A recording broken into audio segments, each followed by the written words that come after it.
హరే కృష్ణ భక్తులందరికీ స్వాగతం. ఈరోజు మన శ్రీమద్ భాగవతం యొక్క కథ యొక్క ఫస్ట్ డే, మొదటి రోజు. మా ఇస్కాన్ అబిపూర్ తరఫు నుంచి ఈ ప్రత్యక్ష కార్యక్రమానికి మీ అందరూ విచ్చేసినందుకు మీ అందరికీ నా హృదయపూర్వక స్వాగతం, ధన్యవాదాలు.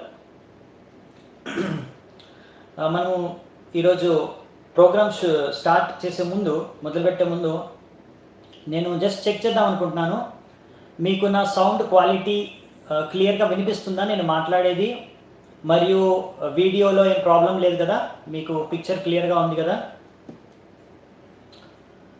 ఎవరైనా చాట్లో నాకు ఒకసారి కన్ఫర్మ్ చేస్తే నేను స్టార్ట్ చేస్తాను సెషన్. చాలా డివోటీస్ జాయిన్ అవుతున్నారు. హరే కృష్ణ, దండోత్ ప్రణాం. అందరూ భక్తులందరికీ, వైష్ణవులందరికీ నా దండోత్ ప్రణాం.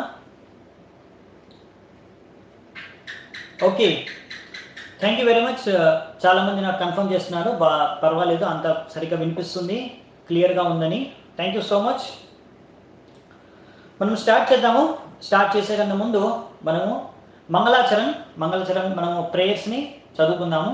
దాని తర్వాత మనము ఈరోజు ఒక భాగవతం చర్చను మొదలు పెడతాము.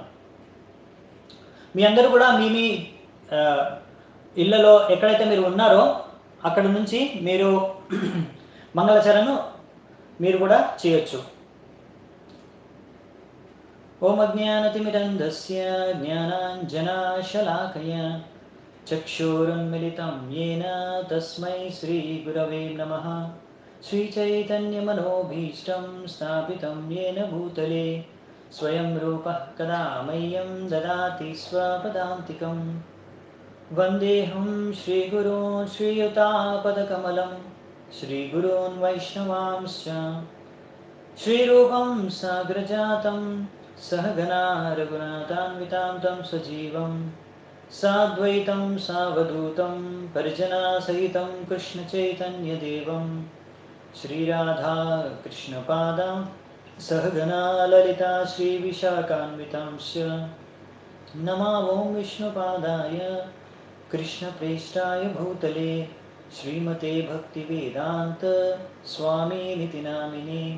నమస్తే సారస్వతే దేవే గౌరవాణి ప్రచారిణే నిర్విశేష శూన్యవాది పాశ్చాత్యదేశతారిణి. నమో మహావదన్యాయ కృష్ణ ప్రేమ ప్రదాయతే కృష్ణాయ కృష్ణ చైతన్య నామినే గౌరత్విసే నమః. హే కృష్ణ కరుణా సింధు దీనబంధు జగత్పతే గోపేశ గోపికా కాంత రాధాకాంత నమోస్తుతే. తప్త కాంచన గౌరాంగీ రాధే వృందావనేశ్వరి వృషభానుసుతే దేవి ప్రణమామి హరిప్రియే. నీలాచల నివాసాయ నిత్యాయ పరమాత్మనే బలభద్ర సుభద్రాభ్యాం జగన్నాథాయ తే నమః. వాంఛాకల్పతరుభ్యశ్చ కృపా సింధుభ్య ఏవ చ పతితానాం పావనేభ్యో వైష్ణవేభ్యో నమో నమః. జయ శ్రీ కృష్ణ చైతన్య ప్రభు నిత్యానంద శ్రీ అద్వైత గదాధర శ్రీవాసాది గౌరభక్తవృంద. హరే కృష్ణ కృష్ణ కృష్ణ హరే హరే హరే రామ రామ రామ హరే హరే. హరే కృష్ణ. సో మీ అందరికీ ఈరోజు స్వాగతం. ఈరోజు మన భాగవత చర్చలో ఈరోజు మొదటి రోజు. ఇది మేము ఈ ప్రత్యక్ష ప్రసారం చేసే కార్యక్రమం, ఇది మాది మొదటిసారి తెలుగులో మా ఛానల్ తరఫు నుంచి, ఇస్కాన్ అబిపూర్ తరఫు నుంచి. సో మీ అందరికీ స్వాగతం. చాలామంది విచ్చేస్తున్నారు, ఉత్సాహం చూపించారు, మాకు ఇది చాలా ప్రోత్సాహాన్ని ఇస్తుంది. Thank you very much. So నాకు ఏ యోగ్యత లేదు, కొంతమంది భక్తులు నన్ను రిక్వెస్ట్ చేశారు, నాకు ప్రేరణ ఇచ్చారు, రసరాజ్ గోప్రభు ఇంకా కొంతమంది భక్తులు. అందుకే నేను ఈ యొక్క ప్రయత్నాన్ని చేస్తున్నాను, తెలుగులో భగవద్గీత భాగవతం యొక్క చర్చను చర్చించడానికి విషయాన్ని. సో మీ అందరి ఆశీర్వాదము దీవెనలు నాకు కావాలి, ఎందుకంటే ఇందులో చాలామంది నాకు తెలుసు, నాకన్నా భక్తిలో ఎంతో ముందున్న వాళ్ళు ఉన్నారు. నాకన్నా చాలా సీనియర్, మళ్ళీ ఏజ్లో కూడా, వయసులో కూడా నాకన్నా ఎక్కువ ఉన్న వాళ్ళు ఉన్నారు. నేను అంత ఎక్స్పీరియన్స్ కాదు. సో మీరు ఆశీర్వాదం ఇస్తే నేను మన పరంపరలో నేను ఏదైతే శిక్షలను స్వీకరించానో, గ్రహించానో, మా శిక్షా గురువులు, గురు మహారాజు, శిల ప్రభుపాదులు వాళ్ళ శిక్షల నుంచి నేను ఏదైతే నేర్చుకున్నానో అది పరంపరలో మీకు చెప్పడానికి ప్రయత్నిస్తాను. సో ఈరోజు మనము శ్రీమద్ భాగవతము, దాని యొక్క పరిచయం, ఇంట్రొడక్షన్, మళ్ళీ దాని యొక్క కొంచెం మహిమ, మళ్ళీ ఎలాగైతే మన ఈ 12 స్కందాలు ఏవైతే ఉన్నాయో దానికి ఒక ఓవర్వ్యూ, ఈ 3 విషయాల గురించి మనం చూద్దాం. ఓకే. సో శీల ప్రభుపాద వాళ్ళు స్టార్ట్ చేస్తారు ఆయన పుస్తకంలో. మనం మొత్తం ప్రభుపాదుల ద్వారా రచించిన ఈ శ్రీమద్ భాగవతం బుక్ ఆధారంగానే చర్చించుకుంటాం. ఒకవేళ మీ దగ్గర ఈ బుక్ మీ ఇంట్లో ఉంటే, మీరు ముందుంచుకుంటే మీకు చాలా ఉపయోగకరంగా ఉంటుంది. ఈ క్లాస్ మధ్యలో మీరు దాన్ని అవసరం వచ్చినప్పుడల్లా చూసి ఫాలో అవ్వచ్చు, అనుసరించడానికి చాలా ఉపయోగకరంగా ఉంటుంది. ఒకవేళ లేకపోయినా కానీ, ఇప్పుడు లాక్డౌన్ కాబట్టి, ఇప్పుడు మందిరం కూడా బంద్ ఉంది, ఆన్లైన్ కూడా బంద్ అయిపోయాయి కాబట్టి ఏమీ కంగారు పడాల్సిన అవసరం లేదు. మీకు క్లాస్ అర్థమయ్యే విధంగానే నేను చెప్పడానికి ప్రయత్నిస్తాను. ఇంగ్లీష్ వర్షన్ కావాలంటే, మీకు ఇంగ్లీష్లో కావాలంటే ఒకవేళ చదువుకోగలిగితే, మీ దగ్గర భాగవతం లేకపోతే ఆన్లైన్ వెబ్సైట్ నుంచి మీరు చూసుకోవచ్చు. ఆ లింక్ మా డివోటీ పెట్టారు, చాట్లో చూసుకోండి. ఓకే. సో ప్రభుపాదుల వారు స్టార్ట్ చేస్తారు. దానికన్నా ముందు అసలు శ్రీమద్ భాగవతం మీరు ఎంతమంది ఆల్రెడీ శ్రీమద్ భాగవతం అంటే ఏంటో తెలుసు అనే విషయం నాకు తెలియదు. ఎందుకంటే చాలామంది గ్రూప్లో ఎవరైతే వస్తున్నారో, జాయిన్ అవుతున్నారో, నాకు చాలామంది పరిచయం లేరు. చాలా తక్కువ మంది నాకు తెలుసు. సో నాకు తెలియదు మీరు బ్యాక్గ్రౌండ్ ఏంటో, మీరు ఆల్రెడీ భక్తి ప్రాక్టీస్ చేస్తున్నారో, కృష్ణ భావనాంతో ఎన్ని సంవత్సరాల నుంచి ఉన్నారో, ఆ విషయాలు నాకేమీ బ్యాక్గ్రౌండ్ తెలియదు. కాబట్టి నేను అనుకుంటున్నాను ఇందులో అందరూ భక్తులు, ఇంకా కొత్త వాళ్ళు, పాత వాళ్ళు అందరూ ఉన్నారనేసి. సో అదేవిధంగా మనం చర్చించడానికి ప్రయత్నిద్దాం. సో ముందు శ్రీమద్ భాగవతం అంటే ఏమిటి? మనం ఎలాగైతే భగవద్గీత చాలా ఫేమస్. భగవద్గీత ఏంటి? భగవద్గీత అనేది శ్రీకృష్ణుడు ఏదైతే శ్రీకృష్ణుడి మధ్యలో మరియు అర్జునుడి మధ్యలో, కురుక్షేత్ర రణభూమి మధ్యలో ఏదైతే చర్చ, సంభాషణ జరిగిందో అదే శ్రీమద్ భగవద్గీత. అందులో ఏమవుతుంది, అర్జునుడు కృష్ణుడిని ఎన్నో ప్రశ్నలు అడుగుతాడు, ఆయన సందేహాలు ఆయన ముందు పెడతాడు, మరియు కృష్ణుడు ఆయన సందేహాలకి, ప్రశ్నలకి జవాబు ఇస్తారు. అదే మన భగవద్గీత, అదొక సంభాషణం.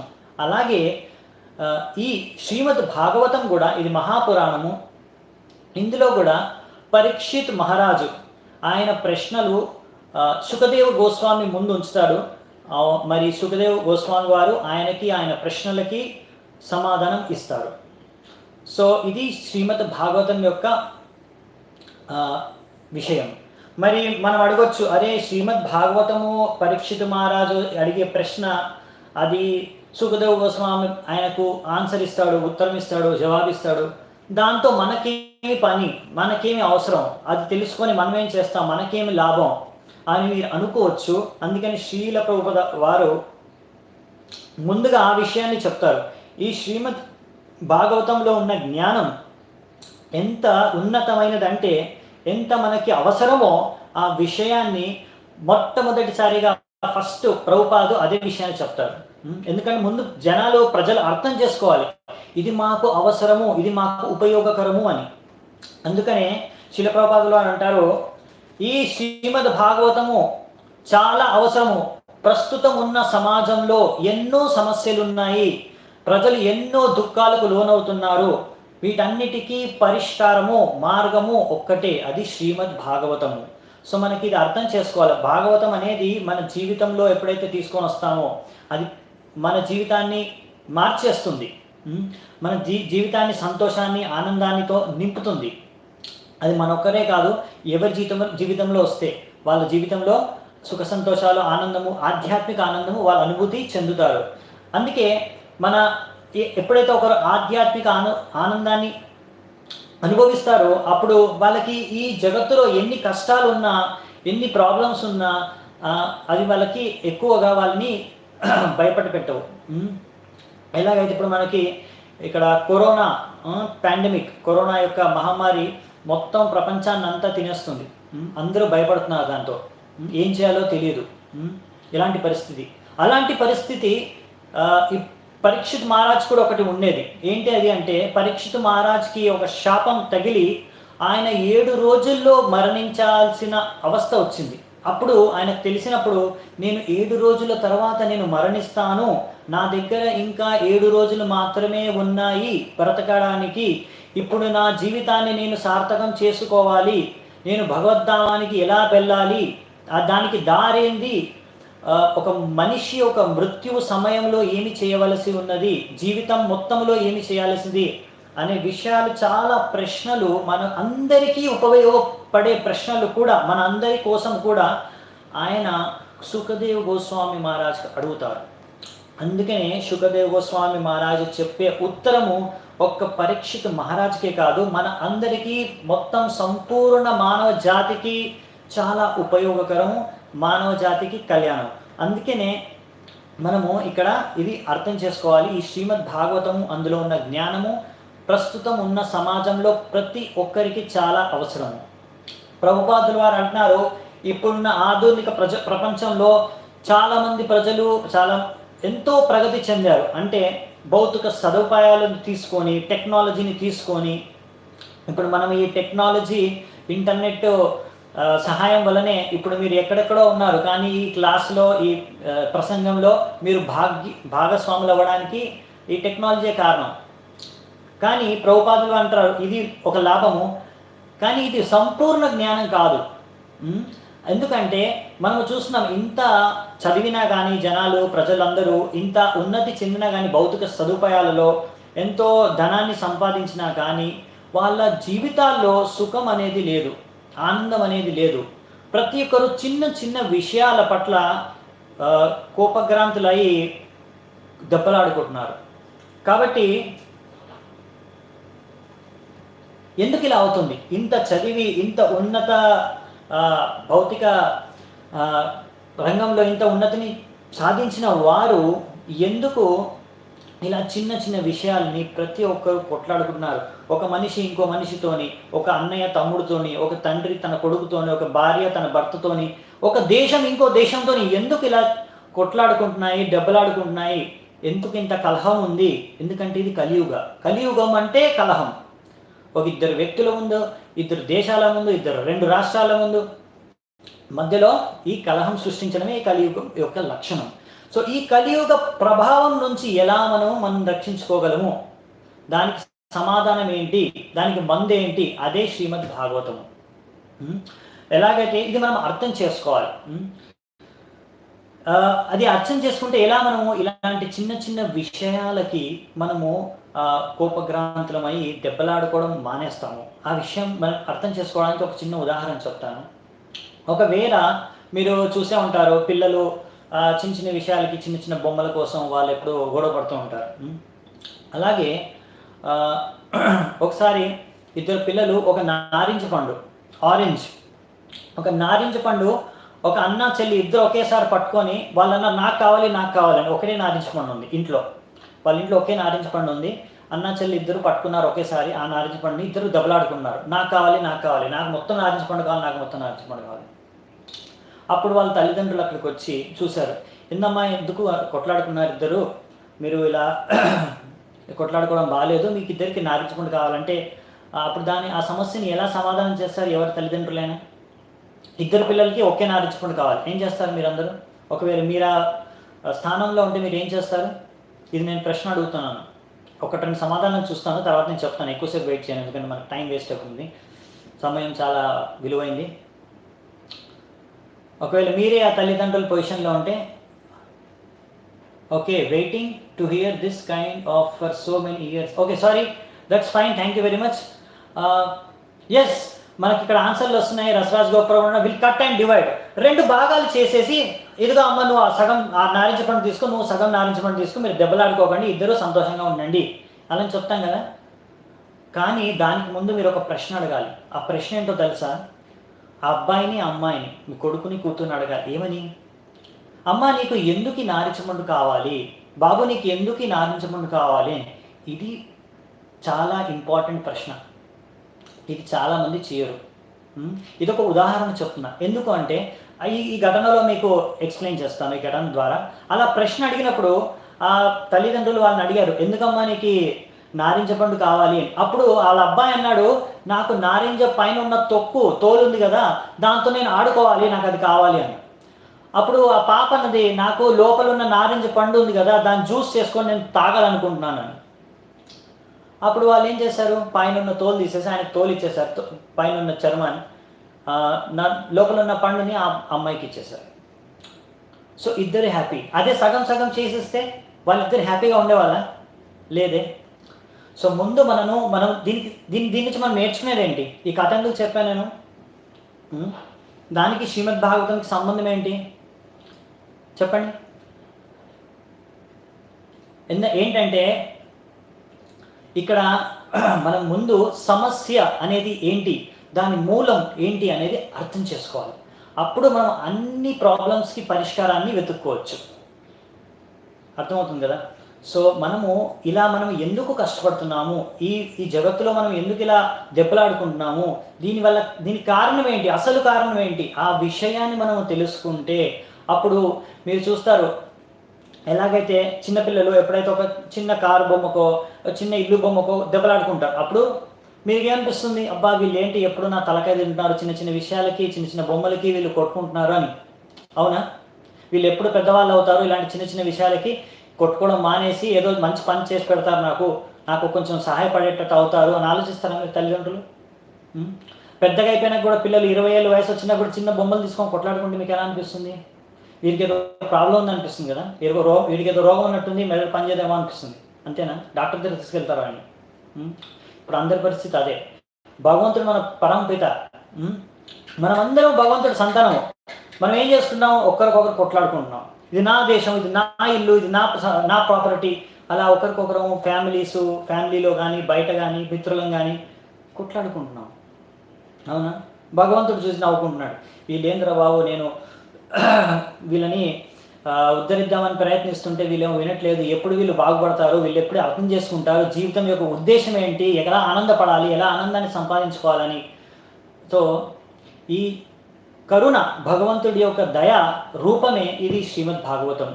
మనకు ఆచార్యులను కూడా, శీల ప్రభుపాదుల వారిని కూడా, ఇలాంటి వాళ్ళని ఎందుకు మన దగ్గరికి పంపిస్తారంటే ఇవన్నీ మనకు చెప్పి, మనకు అర్థమయ్యే విధంగా చెప్పి, మనకు చెప్పి మనను ఒక ఉన్నతమైన వ్యక్తులుగా తయారు చేయడానికి.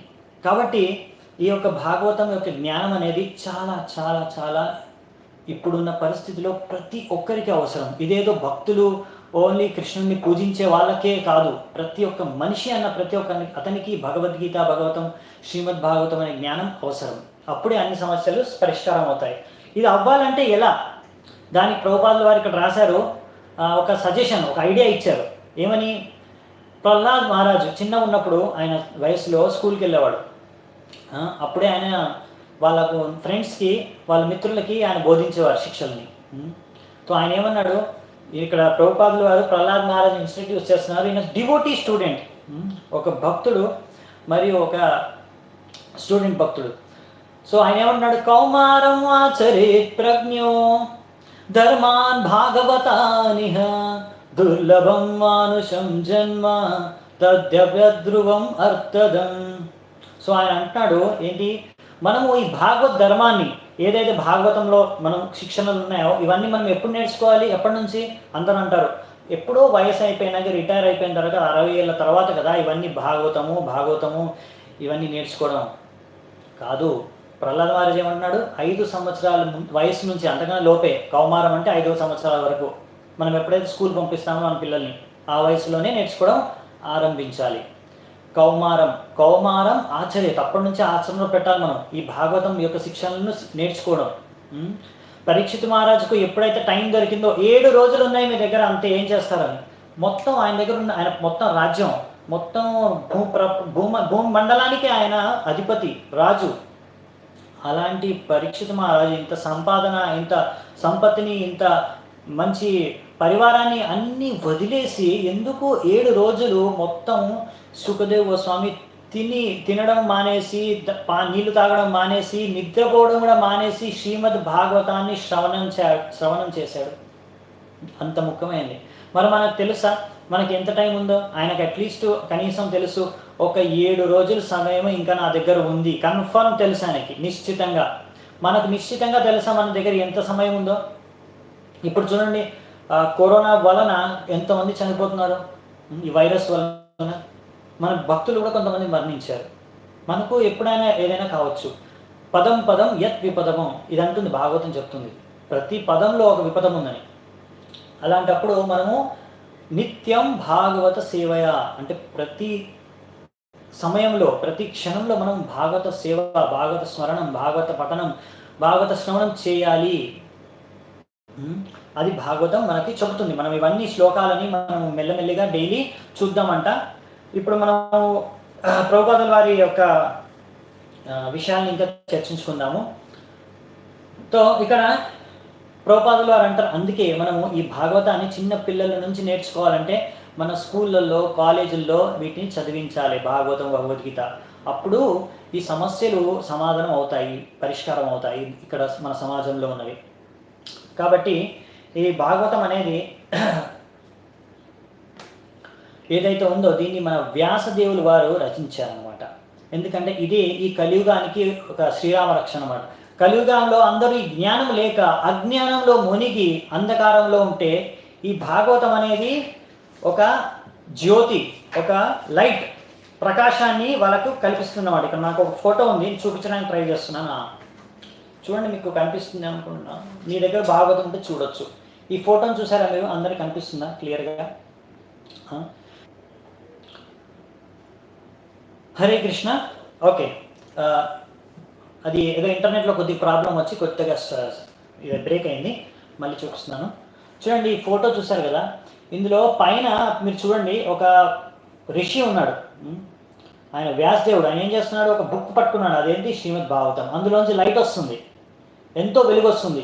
ఇక్కడ కింద మీరు చూడండి, ఎంతోమంది ప్రజలు ఇది కలియుగంలో ఎలా కొట్లాడుకొని, దెబ్బలాడుకొని, వ్యసనాలకి బానిసలయ్యి ఎలా ఎంతో దుఃఖంలో మునిగి తేలుతున్నారో వాళ్ళకి ఈ జ్ఞానాన్ని యొక్క దర్శనాన్ని ఈ భాగవతం ద్వారా వ్యాసదేవు చూపిస్తున్నారు. ఆ భాగవతంలోంచి వాళ్ళకి కృష్ణుడి యొక్క దర్శనాన్ని వాళ్ళు చేసుకోగలుగుతున్నారు. అదొక్కటే వాళ్ళకి ఆశ. ఈ భాగవతం అనేది ఒక్కటే హోప్ అన్నమాట. మనకి వేరే మార్గం లేదు, వేరే ఆశ లేదు. ఎలా మనము ఈ కలియుగం ప్రభావం నుంచి మనము బయటపడాలి అంటే. అందుకనే శ్రీమద్ భాగవతాన్ని ఈ వ్యాసదేవులు వారు రచించారు. చాలా ఆలోచించి అన్ని రచనలు పూర్తయిన తర్వాత, అన్ని వేదాలు, పురాణాలు, ఇతిహాసాలు, మహాభారతం కూడా రచించిన తరువాత ఆయన యొక్క గురువు నారదుని ఆదేశం ప్రకారం ఈ భాగవతాన్ని రచించారు. ఈ భాగవతం అనేది ఏమిటి అనే విషయం మనం తెలుసుకుందాం. చాలామంది అంటారు ఎన్నో పురాణాలు ఉన్నాయి, ఎన్నో ఇతిహాసాలు ఉన్నాయి, ఎన్ని వేదాలు ఉన్నాయి, 4 వేదాలు ఉన్నాయి, అవన్నీ వదిలేసి ఎందుకు మనం భాగవతం చదవాలి? ఎన్నో ఉన్నాయి కదా మనకి, ఇదే ఎందుకు అని. అప్పుడు మనం అర్థం చేసుకోవాలి ఏంటంటే ఈ భాగవతం అనేది అన్నిటికీ సారం. ఎలా? అది వేదవ్యాసులు వారే చెప్తున్నారు. ఆయన ఏమంటున్నారు? ఈ భాగవతం అనేది ఏంటంటే అసలు ఎలా రచన జరిగిందంటే, ఈ వేదాలు చాలా శ్లోకాలు ఉంటాయి, లక్షల శ్లోకాలు ఉన్నాయి అందులో ఎన్నో విషయాల గురించి చర్చించబడింది. వేదాల్లో మీకు ప్రతి ఒక్క రకమైన జ్ఞానం అందులో ఉంటుంది. భౌతిక జ్ఞానము, ఆధ్యాత్మిక జ్ఞానము, అన్ని రకాల జ్ఞానాలు, అన్ని రకాల శాస్త్రాలు అందులో ఉన్నాయి. మళ్ళీ మనం భగవంతుడిని చేరుకోవడానికి ఎన్నో రకాల మార్గాలు కూడా ఉన్నాయి. అయితే అందులోంచి మనము చదవడం సాధ్యమే కాదు. చాలా వేదాలు నష్టపోయాయి కూడా, దాన్ని ధ్వంసం చేశారు కొంతమంది. ఇప్పుడు అన్ని వేదాలు కూడా లేవు మొత్తం క్లియర్గా. మనకి అది చదవడానికి సామర్థ్య, యోగ్యత మనకి లేనే లేవు. అందులోంచి చదివిన అందులోంచి ఏం అర్థం చేసుకోవాలి, ఏమి గ్రహించాలనే విషయం కూడా మనకు తెలియదు. అయితే ఈ విషయాన్ని గ్రహించి ఈ కలియుగ వాసులు ఈ వేదాలు చదివే అంత సామర్థ్యం లేదు వీళ్ళకు. కలియుగంలో ఏది అవసరమో ఈ వేదాల నుంచి ఆ సారాన్ని తీసి మనము ఈ వేదవ్యాసుల వారు మనకి ఇక్కడ ప్రసాదించారు. ముందు వేదాలు ఏం చేశారంటే ఈ వేదాలన్నిటిలోంచి సారాన్ని తీసి సూత్రాల రూపాల్లో ఆయన రాశారనమాట. దాన్ని వేదాంత సూత్రం అంటారు. వేదాంత సూత్రాలు. ఆ వేదాంత సూత్రాలను రచించారు. తర్వాత చూసారు ఈ సూత్రాలు కూడా ఎవరికి అర్థం కావు చదివితే కలియుగ వాసులకు. కాబట్టి నేనే దానికి ఒక తాత్పర్యం చెప్పాలి ప్రతి సూత్రానికి. ఫస్ట్ వేదాంత సూత్రం వచ్చేసి జన్మాద్యస్య యతః, అంటే అన్నీ భగవంతుడి నుంచే ఉత్పన్నమయ్యాయి, భగవంతుడే కారణం అన్నిటికీ. తో ఇది జన్మాద్యస్యత అనేది ఒక సూత్రం, మొదటి సూత్రం వేదాంత సూత్రంలో. ఇప్పుడు దాని గురించి అలా అన్ని వేదాంత సూత్రాలకి రాసిన తాత్పర్యాల పుస్తకమే ఈ శ్రీమద్ భాగవతం. ఈ శ్రీమద్ భాగవతంలో భగవంతుడి యొక్క లీలలు, గుణ, నామ, రూప, లీల, మహిమలు, భగవంతుడి యొక్క శుద్ధ భక్తుల యొక్క చరిత్ర, మరియు ఈ సృష్టి ఎలా జరిగింది, భగవంతుడి యొక్క శక్తి, ఆ శక్తుల యొక్క వివరణ, ఇవన్నీ సృష్టి ప్రళయం ఎలా జరుగుతుంది, ఇవన్నీ విషయాల గురించి భాగవతము 12 స్కందాలు మొత్తం 18,000 శ్లోకాల్లో వర్ణించబడింది. ఈ భాగవతము ఏదైతే సారమో ఇది కూడా చదవడానికి మన చాలామందికి సమయం లేదు. బయట వాళ్ళు జగత్తులో కర్మీలు అయితే వాళ్ళైతే చదవరు, వాళ్ళకి తెలియదు భాగవతం అంటే ఏమిటో, అందులో ఏమున్నది అని. మన భక్తులకు కూడా చాలా సమయం దొరకడం చాలా కష్టం. ఇదొక నాకు అనిపిస్తుంది ఇది ఒక వరం మన భక్తులకి, వైష్ణవులకి. ఎందుకంటే మనకి ఎప్పుడు సమయం దొరకదు, ఇంత సమయం భాగవతం చదవడానికి, వినడానికి, స్మరించడానికి తీరకుండదు. కానీ ఇప్పుడు అందరికీ సమయం ఉంది. భాగవతం మనము మంచిగా ఎలాగైతే పరీక్షిత్ మహారాజు మొత్తం ఆ 7 రోజులు ఉపయోగించుకున్నాడో, భాగవతము మొత్తం విన్నాడో, అలా మన సామర్థ్యానుసారం ఈ భాగవతాన్ని మనము చదవడానికి, నేర్చుకోవడానికి, స్మరించడానికి, శ్రవణం చేయడానికి, పఠించడానికి, కీర్తన చేయడానికి మనము ప్రయత్నిద్దాం. సో మనం భాగవతం ఎలా చదవాలనే విషయాన్ని కూడా ఒక పద్ధతి ఉంటుంది. ఆ పద్ధతిని కూడా ప్రభుపాదుల వారు చెప్పేశారు. ఆయన ఏమన్నారంటే మనం భాగవతము ఇలా దానికి ఒక సిస్టమ్ ఉంది, పద్ధతి ఉంది, చదివే పద్ధతి. కృష్ణుడి లీలలు అన్నీ 10వ స్కందంలో విస్తృత రూపంలో వర్ణించబడి ఉన్నాయి. అలాగనే మనం డైరెక్ట్గా శ్రీకృష్ణుడి లీలలు చదవకూడదు. అందులో కూడా కొంతమంది ఆ రాసలీల విషయాలు తీసి చదివేస్తుంటారు. ముందు కృష్ణుడు అంటే ఎవరు, ఆయన ఎలా దేవాది దేవుడు, ఆయన శక్తులేంటి, ఆయన చేసిన పనులేంటి, అంటే ఆయన ఎన్ని అవతారాలు గ్రహించి ఎన్ని రకాలుగా మానవాళికి ఎన్ని రకాలైన లీలలు ప్రదర్శించి సేవలు చేశాడు అనే విషయాన్ని మనము ముందు అర్థం చేసుకోవాలి. అందుకనే ముందు ఈ 9 స్కందాల్లో భగవంతుడి యొక్క విభిన్న చాలా అవతారాల గురించి వర్ణన, ఆయన శక్తి గురించి, ఆయన సృష్టి ఎలా చేశాడు. ముందు సృష్టి లీల మనం నేర్చుకోవాలి, తర్వాత రాసలీల అర్థం చేసుకోవచ్చు. అందుకే మనకు ముందు యోగ్యత మనము తెలుసుకోవాలి, మనది ఏంటి అని, మన యోగ్యత ఏందనేది. ముందు మనము దేవుడి యొక్క గొప్పతనాన్ని తెలుసుకుంటే అప్పుడు ఆయన యొక్క మాధుర్య లీలల్ని మనము అర్థం చేసుకునే అధికారం మనకు లభిస్తుంది. దానికి చాలా శుద్ధత కూడా కావాలి. అందుకనే ప్రభుపాదులు వారు అంటారు, ముందు 9 స్కందాలు 9 స్కందాల్లో మీరు మంచిగా చదివి అర్థం చేసుకుంటే మీకు అప్పుడు భగవంతుడంటే ఎవరు అనే తత్వాన్ని బాగా అర్థమైపోతుంది. దాని తర్వాత మీరు ఎప్పుడైతే కృష్ణుడి లీలలు చదువుతారో మీకు చాలా ఆనందాన్ని ఆస్వాదిస్తారు, లాభాన్ని కూడా పొందుతారు. ఇంకా మరి మంచి కరెక్ట్ సరైన విధిగా, అంటే సరైన పద్ధతిలో మీరు దాన్ని కృష్ణుడి యొక్క లీలలు అర్థం చేసుకుంటారు. దాన్ని ఎప్పుడు అపార్థం చేసుకోరు కృష్ణుడి యొక్క లీలలు. దానికి మనము ప్రభుపాదులు అంటారు, ఫస్ట్ నుంచి మీరు క్యాంటో వైస్, ఫస్ట్ క్యాంటో మొదటి స్కందం నుంచి సెకండ్ స్కందం, 2వ స్కందం, 3వ స్కందం, 4వ స్కందం, 5వ స్కందం ఇలా లైన్గా చదువుకుంటారండి. మొదటి స్కందంలోంచి కూడా ఫస్ట్ చాప్టర్ నుంచి స్టార్ట్ చేయండి. మొదటి అధ్యాయం అయిపోయిన తర్వాత 2వ అధ్యాయం, 2వ అధ్యాయం తర్వాత 3వ అధ్యాయం, అలా వెళ్ళండి నెమ్మదిగా. అంతేగాని ఎక్కడ పడితే అక్కడ తీసేస్తే, అంటే ప్రభుపాదులు అంటారు మీరు ఎక్కడ తీసినా కానీ ఇది షుగర్ క్యాండీ అనమాట.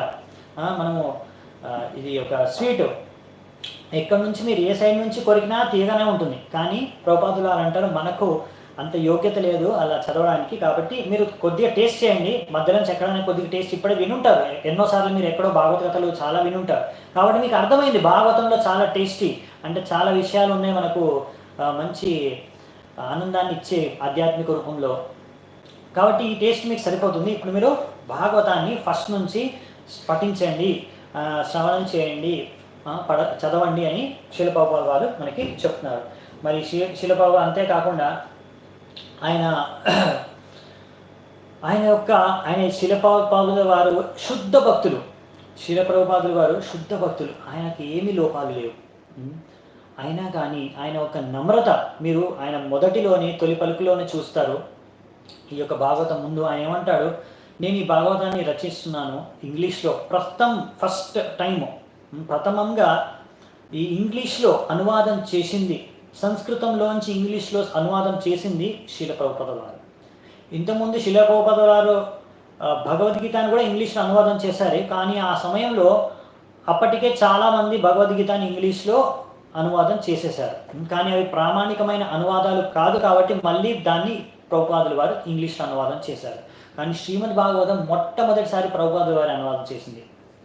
తో ఆయన అనువాదం చేశారు. ఎందుకు చేశాను నేను, నాలో కొన్ని లోపాలు ఉండొచ్చు, నా ఇంగ్లీష్లో ఏమైనా లోపాలు ఉండొచ్చు, అందులో ఏమైనా గ్రామర్ మిస్టేక్ ఉండొచ్చు, ఏదో కొద్ది లోపాలు ఉన్నాయనేసి నేను మానుకోను, నేను చేస్తాను. ఎందుకు, నాకు యోగ్యత లేకుండా నేను ఎందుకు ట్రై చేస్తున్నానంటే, ఇది ఒక శ్లోకం ఉంది.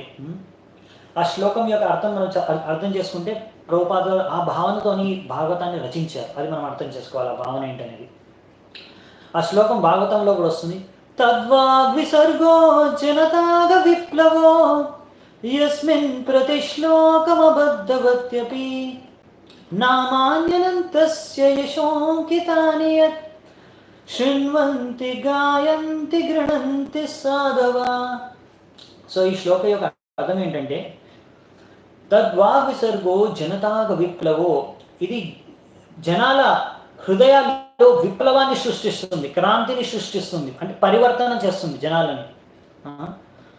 సో అందుకనే ఇందులో ఏమైనా కొద్దిగా లోపాలు ఉన్నా కానీ మన సాధువులు భక్తులు దాన్ని చూడకుండా ఆ చిన్న చిన్న లోపాలు, గ్రామర్ మిస్టేక్స్, ఇలాంటి లాంగ్వేజ్ మిస్టేక్స్, ఇలాంటివన్నీ చూడకుండా ఆ భాషలో కొన్ని లోపాలు ఉన్నా కానీ అందులో ఉన్న సబ్జెక్టు, అందులో ఉన్న విషయం ఏంటంటే భగవంతుడి యొక్క గుణ రూప నామ లీలల గురించి వర్ణించారు. అవి ఎవరైనా చదివితే, ఎవరైనా గ్రహిస్తే, ఎవరైనా శ్రవణం చేస్తే వాళ్ళ హృదయం శుద్ధం అయిపోతుంది, అలా ఉన్న అనర్థాలన్నీ నశించిపోతాయి. అందుకనే ఇది చాలా చాలా ముఖ్యమైన పుస్తకం. అందుకే నేను దీన్ని ఇంగ్లీష్లోకి అనువాదం చేస్తున్నాను. మరియు సాధువులు భక్తులు ఎవరైతే ఉంటారో వాళ్ళు ఇలాంటి పుస్తకాలని ఏం చేస్తారు, శృణ్వంతి గాయంతి గణంతి సాధవ, వింటారు, గ్రహణం చేసుకుంటారు, పఠిస్తారు.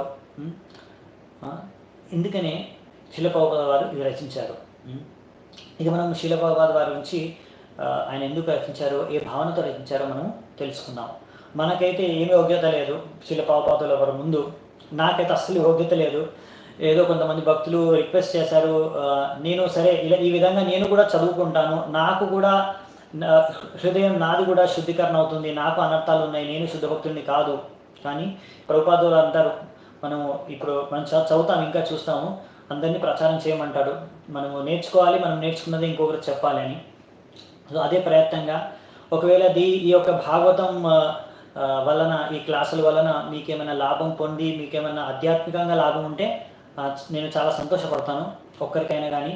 మరియు ఈ యొక్క లక్ష్యం, నా ఇంకొక లక్ష్యం ఏంటంటే, ఈ భాగవత ప్రవచనాల ద్వారా ఏవైతే నేను చర్చించడానికి ట్రై చేస్తున్నానో, నేను శీల ప్రభుపాద వారు ఏమున్నాయో ఇందులో ఏం చెప్పారో అదే చెప్పడానికి ప్రయత్నిస్తాను, వేరే ఏం కాదు. మరియు దీని ద్వారా ఒకవేళ ఎవరికైనా ప్రేరణ కలిగి శీల ప్రభుపాదుల వారి పుస్తకాలని స్పెసిఫికల్గా విశేషంగా ఈ భాగవతాన్ని చదవడం ఆరంభించి చదివితే కనుక ప్రత్యేక రోజు, అది నా యొక్క సక్సెస్, అది ఈ యొక్క ప్రసారాల యొక్క సక్సెస్గా నేను భావిస్తాను. అది నేను నా శీల ప్రభుపాదుల వారు చేసిన సేవగా నేను భావిస్తాను. సో మీ అందరి ఆశీర్వాదం ఉంటే నేను ముందుకు వెళ్ళగలుగుతాను, ఈ యొక్క విషయాన్ని చర్చించడానికి ప్రయత్నిస్తాను. ఎందుకంటే ఒక ఉదాహరణ చెప్తాను నేను. శీల ప్రభుపాదుల వారి సమయంలో ఆయన ఒక శిష్యురాలు ఉండేది, పేరు గుర్తుకు లేదు, చాలా మటుకు నాకు గుర్తున్నంత మటుకు మాలతి మాతాజీ అనుకుంటాను. ఒకసారి ఒక ప్రోగ్రాం, పండాల ప్రోగ్రాం, పెద్ద ప్రోగ్రాంకి వెళ్ళారనమాట. ఆ టైంలో అక్కడ ప్రభుపాదుల వారు ప్రవచనం ఇస్తున్నారు. ప్రవచనం అయిపోయిన తర్వాత అక్కడ జనాల్లో, ప్రజల్లోంచి ఒకతను లేచి, స్వామీజీ మీ శిష్యులు అందరూ విదేశీయులు, వాళ్ళకి ఏమి ఈ భక్తి గురించి తెలుసని వాళ్ళని మీరు వైష్ణవులుగా చేసేసారు, వాళ్ళకి దీక్షలు ఇచ్చేసారు, వాళ్ళకి ఏమైనా ఒక శ్లోకమన్నా వచ్చా అని. అప్పుడు శీల ప్రభుపాదులు అన్నారు, వాళ్ళకి అన్నీ తెలుసు, మీకు కావాలంటే ఉదాహరణ చూపిస్తానని ఆమెను పిలిచారు. నువ్వు ఈశోపనిషత్తు నుంచి శ్లోకాలు కొద్దిగా చదువు అని. ఆమె హఠాత్తుగా అలా ప్రభుపాద అనేసరికి ఆమె అనుకుంది, నాకు కొన్ని శ్లోకాలే వచ్చు, అన్నీ రావే, సరే ప్రభుపాదులు అని అంటున్నారు కదా, నేను ఆరంభిస్తాను అని స్టార్ట్ చేసేసింది. అలా ఒక శ్లోకం చెప్పిన ఆమెకి 4, 5 ఎన్నో శ్లోకాలు వచ్చు అంతే. ఆమెకు వచ్చిన శ్లోకం అయిపోయింది, ఇంకా నెక్స్ట్ శ్లోకం ఆమెకి రాదు. అయిపోగానే ప్రభుపాద ఇంకా ఆపు అంత చాలు, ఇన్ని శ్లోకాలు చదివామంటే నీకు అన్ని శ్లోకాలు వచ్చినట్టు వాళ్ళకి అర్థమైపోయి ఉంటుంది. అలా ప్రభుపాద ఆయన శుద్ధ భక్తులు, ఆయనకు అన్నీ అర్థమైపోతాయి మన హృదయంలో ఏమున్నాయని. ఆమె అనుకుంది, అమ్మయ్య నాకు బతికిపోయాను నేను, ఇంత తర్వాత నాకు శ్లోకం రాదు, ప్రభుపాదులు గ్రహించారు అని. అప్పుడు ఆ వ్యక్తి అంత చేసినా కానీ, అంత చూసినా కానీ ఏమన్నాడు, ప్రభుపాదుల వారు ఆ విదేశీయులు చదివారు మీ విదేశీ భక్తులు శ్లోకాన్ని, కానీ వాళ్ళ ఉచ్చారణ బాగాలేదు, వాళ్ళ ప్రొనౌన్సియేషన్ బాగాలేదు అన్నాడు. అప్పుడు ప్రభుపాదుల వారు అన్నారు, అవును వాళ్ళ ప్రొనౌన్సియేషన్ బాగుండకపోవచ్చు కానీ వాళ్ళ రెనౌన్సియేషన్ చాలా బాగుంది అని. అంటే వాళ్ళు మొత్తం అన్నీ వదులుకొని వచ్చారు, వాళ్ళ యొక్క కల్చరు. కృష్ణుడు అంటే వాళ్ళకి ఎవరో ఏమీ తెలియదు, అలాంటిది వాళ్ళ దేశం వేరు, వాళ్ళ కల్చర్ వేరు, వాళ్ళ సభ్యత వేరు, సంస్కారం వేరు, అయినా కానీ అన్నీ వదులుకొని, వాళ్ళ భాష వేరు, వాళ్ళకి శాస్త్రాలు ఏం తెలియదు, వేదాలు అంటే ఏమో తెలియదు, కృష్ణుడు అంటే ఎవరో తెలియదు, అయినా కానీ ఇవన్నిటి మీద నమ్మకము కలిగి విశ్వాసంతో ఇవన్నీ పాటించడానికి ప్రయత్నిస్తున్నారు. సో ప్రభుపాద అనగా మీరు అవి చూడకుండా వాళ్ళ లోపాలు, వాళ్ళలో ప్రొనౌన్సియేషన్లో వాళ్ళ ఉచ్చారణ బాగాలేదు, ఇవేనా మీరు చూసేది, నేర్చుకునేది? సో మన మైండ్ సెట్ మనకు భాగవతం చదివేటప్పుడు మనం ఈ విధంగా ఉండాలి.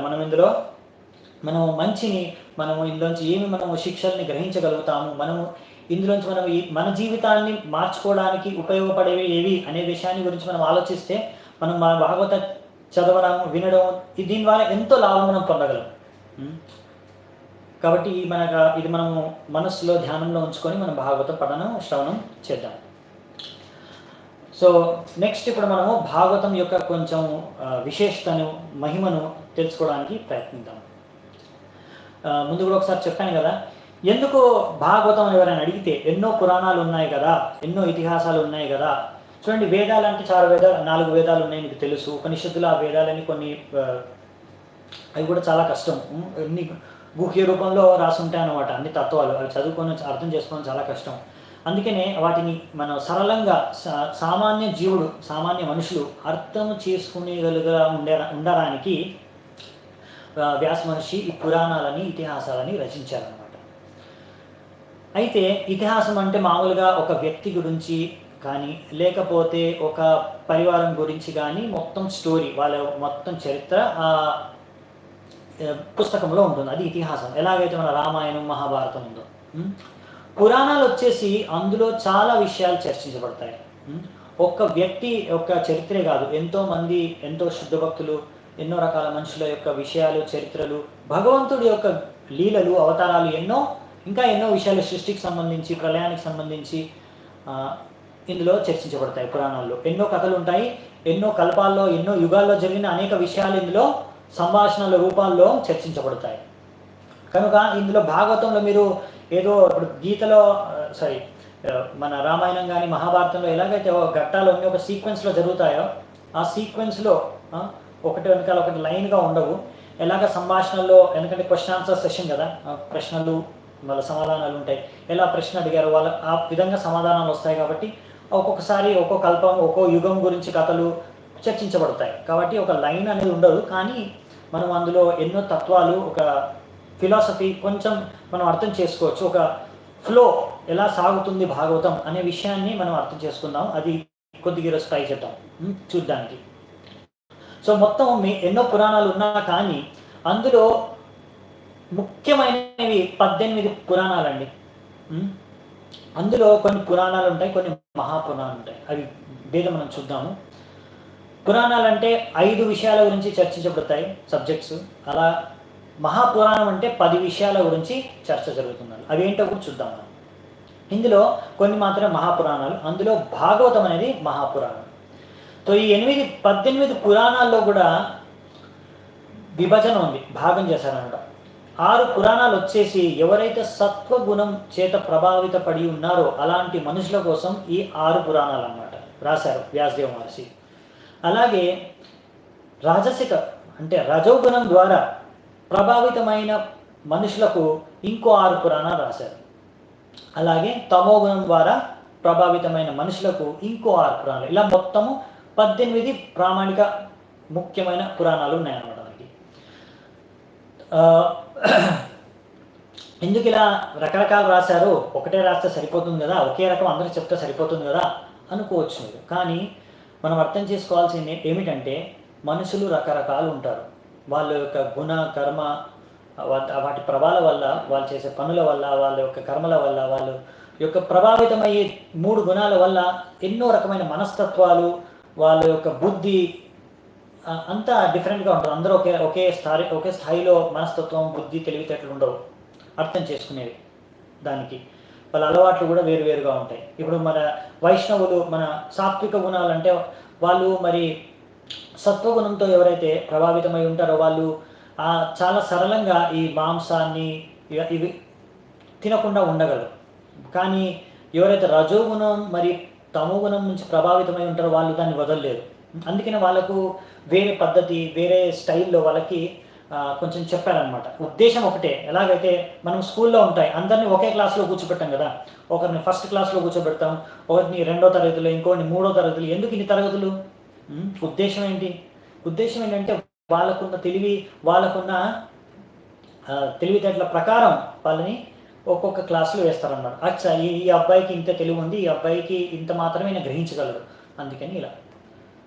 సో అలా భాగవతం వచ్చేసి వైష్ణవ పురాణాలు అంటే సాత్విక ప్రభావం, సత్వగుణంచే ప్రభావమైన మనుషుల్లో వాళ్ళకి 6 పురాణాల్లో కూడా భాగవతం అనేది అన్నిటికన్నా శ్రేష్టమైన ఉత్తమమైన పురాణం.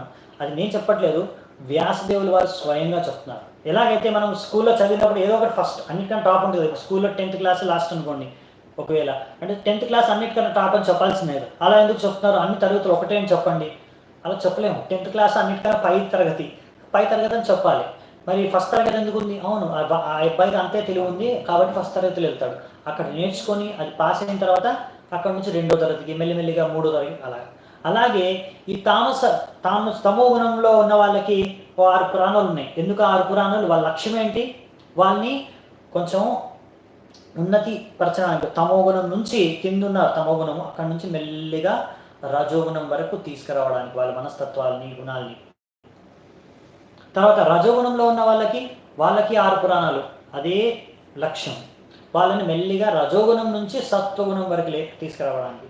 సత్వగుణం, అందుకనే మళ్ళీ సత్వగుణంలో ఉన్న వాళ్ళకు కూడా విశుద్ధ సత్వం, ఫుల్ ప్యూర్ గుడ్నెస్, అది భక్తి, శుద్ధ భక్తి చేయడం వల్ల వస్తుంది.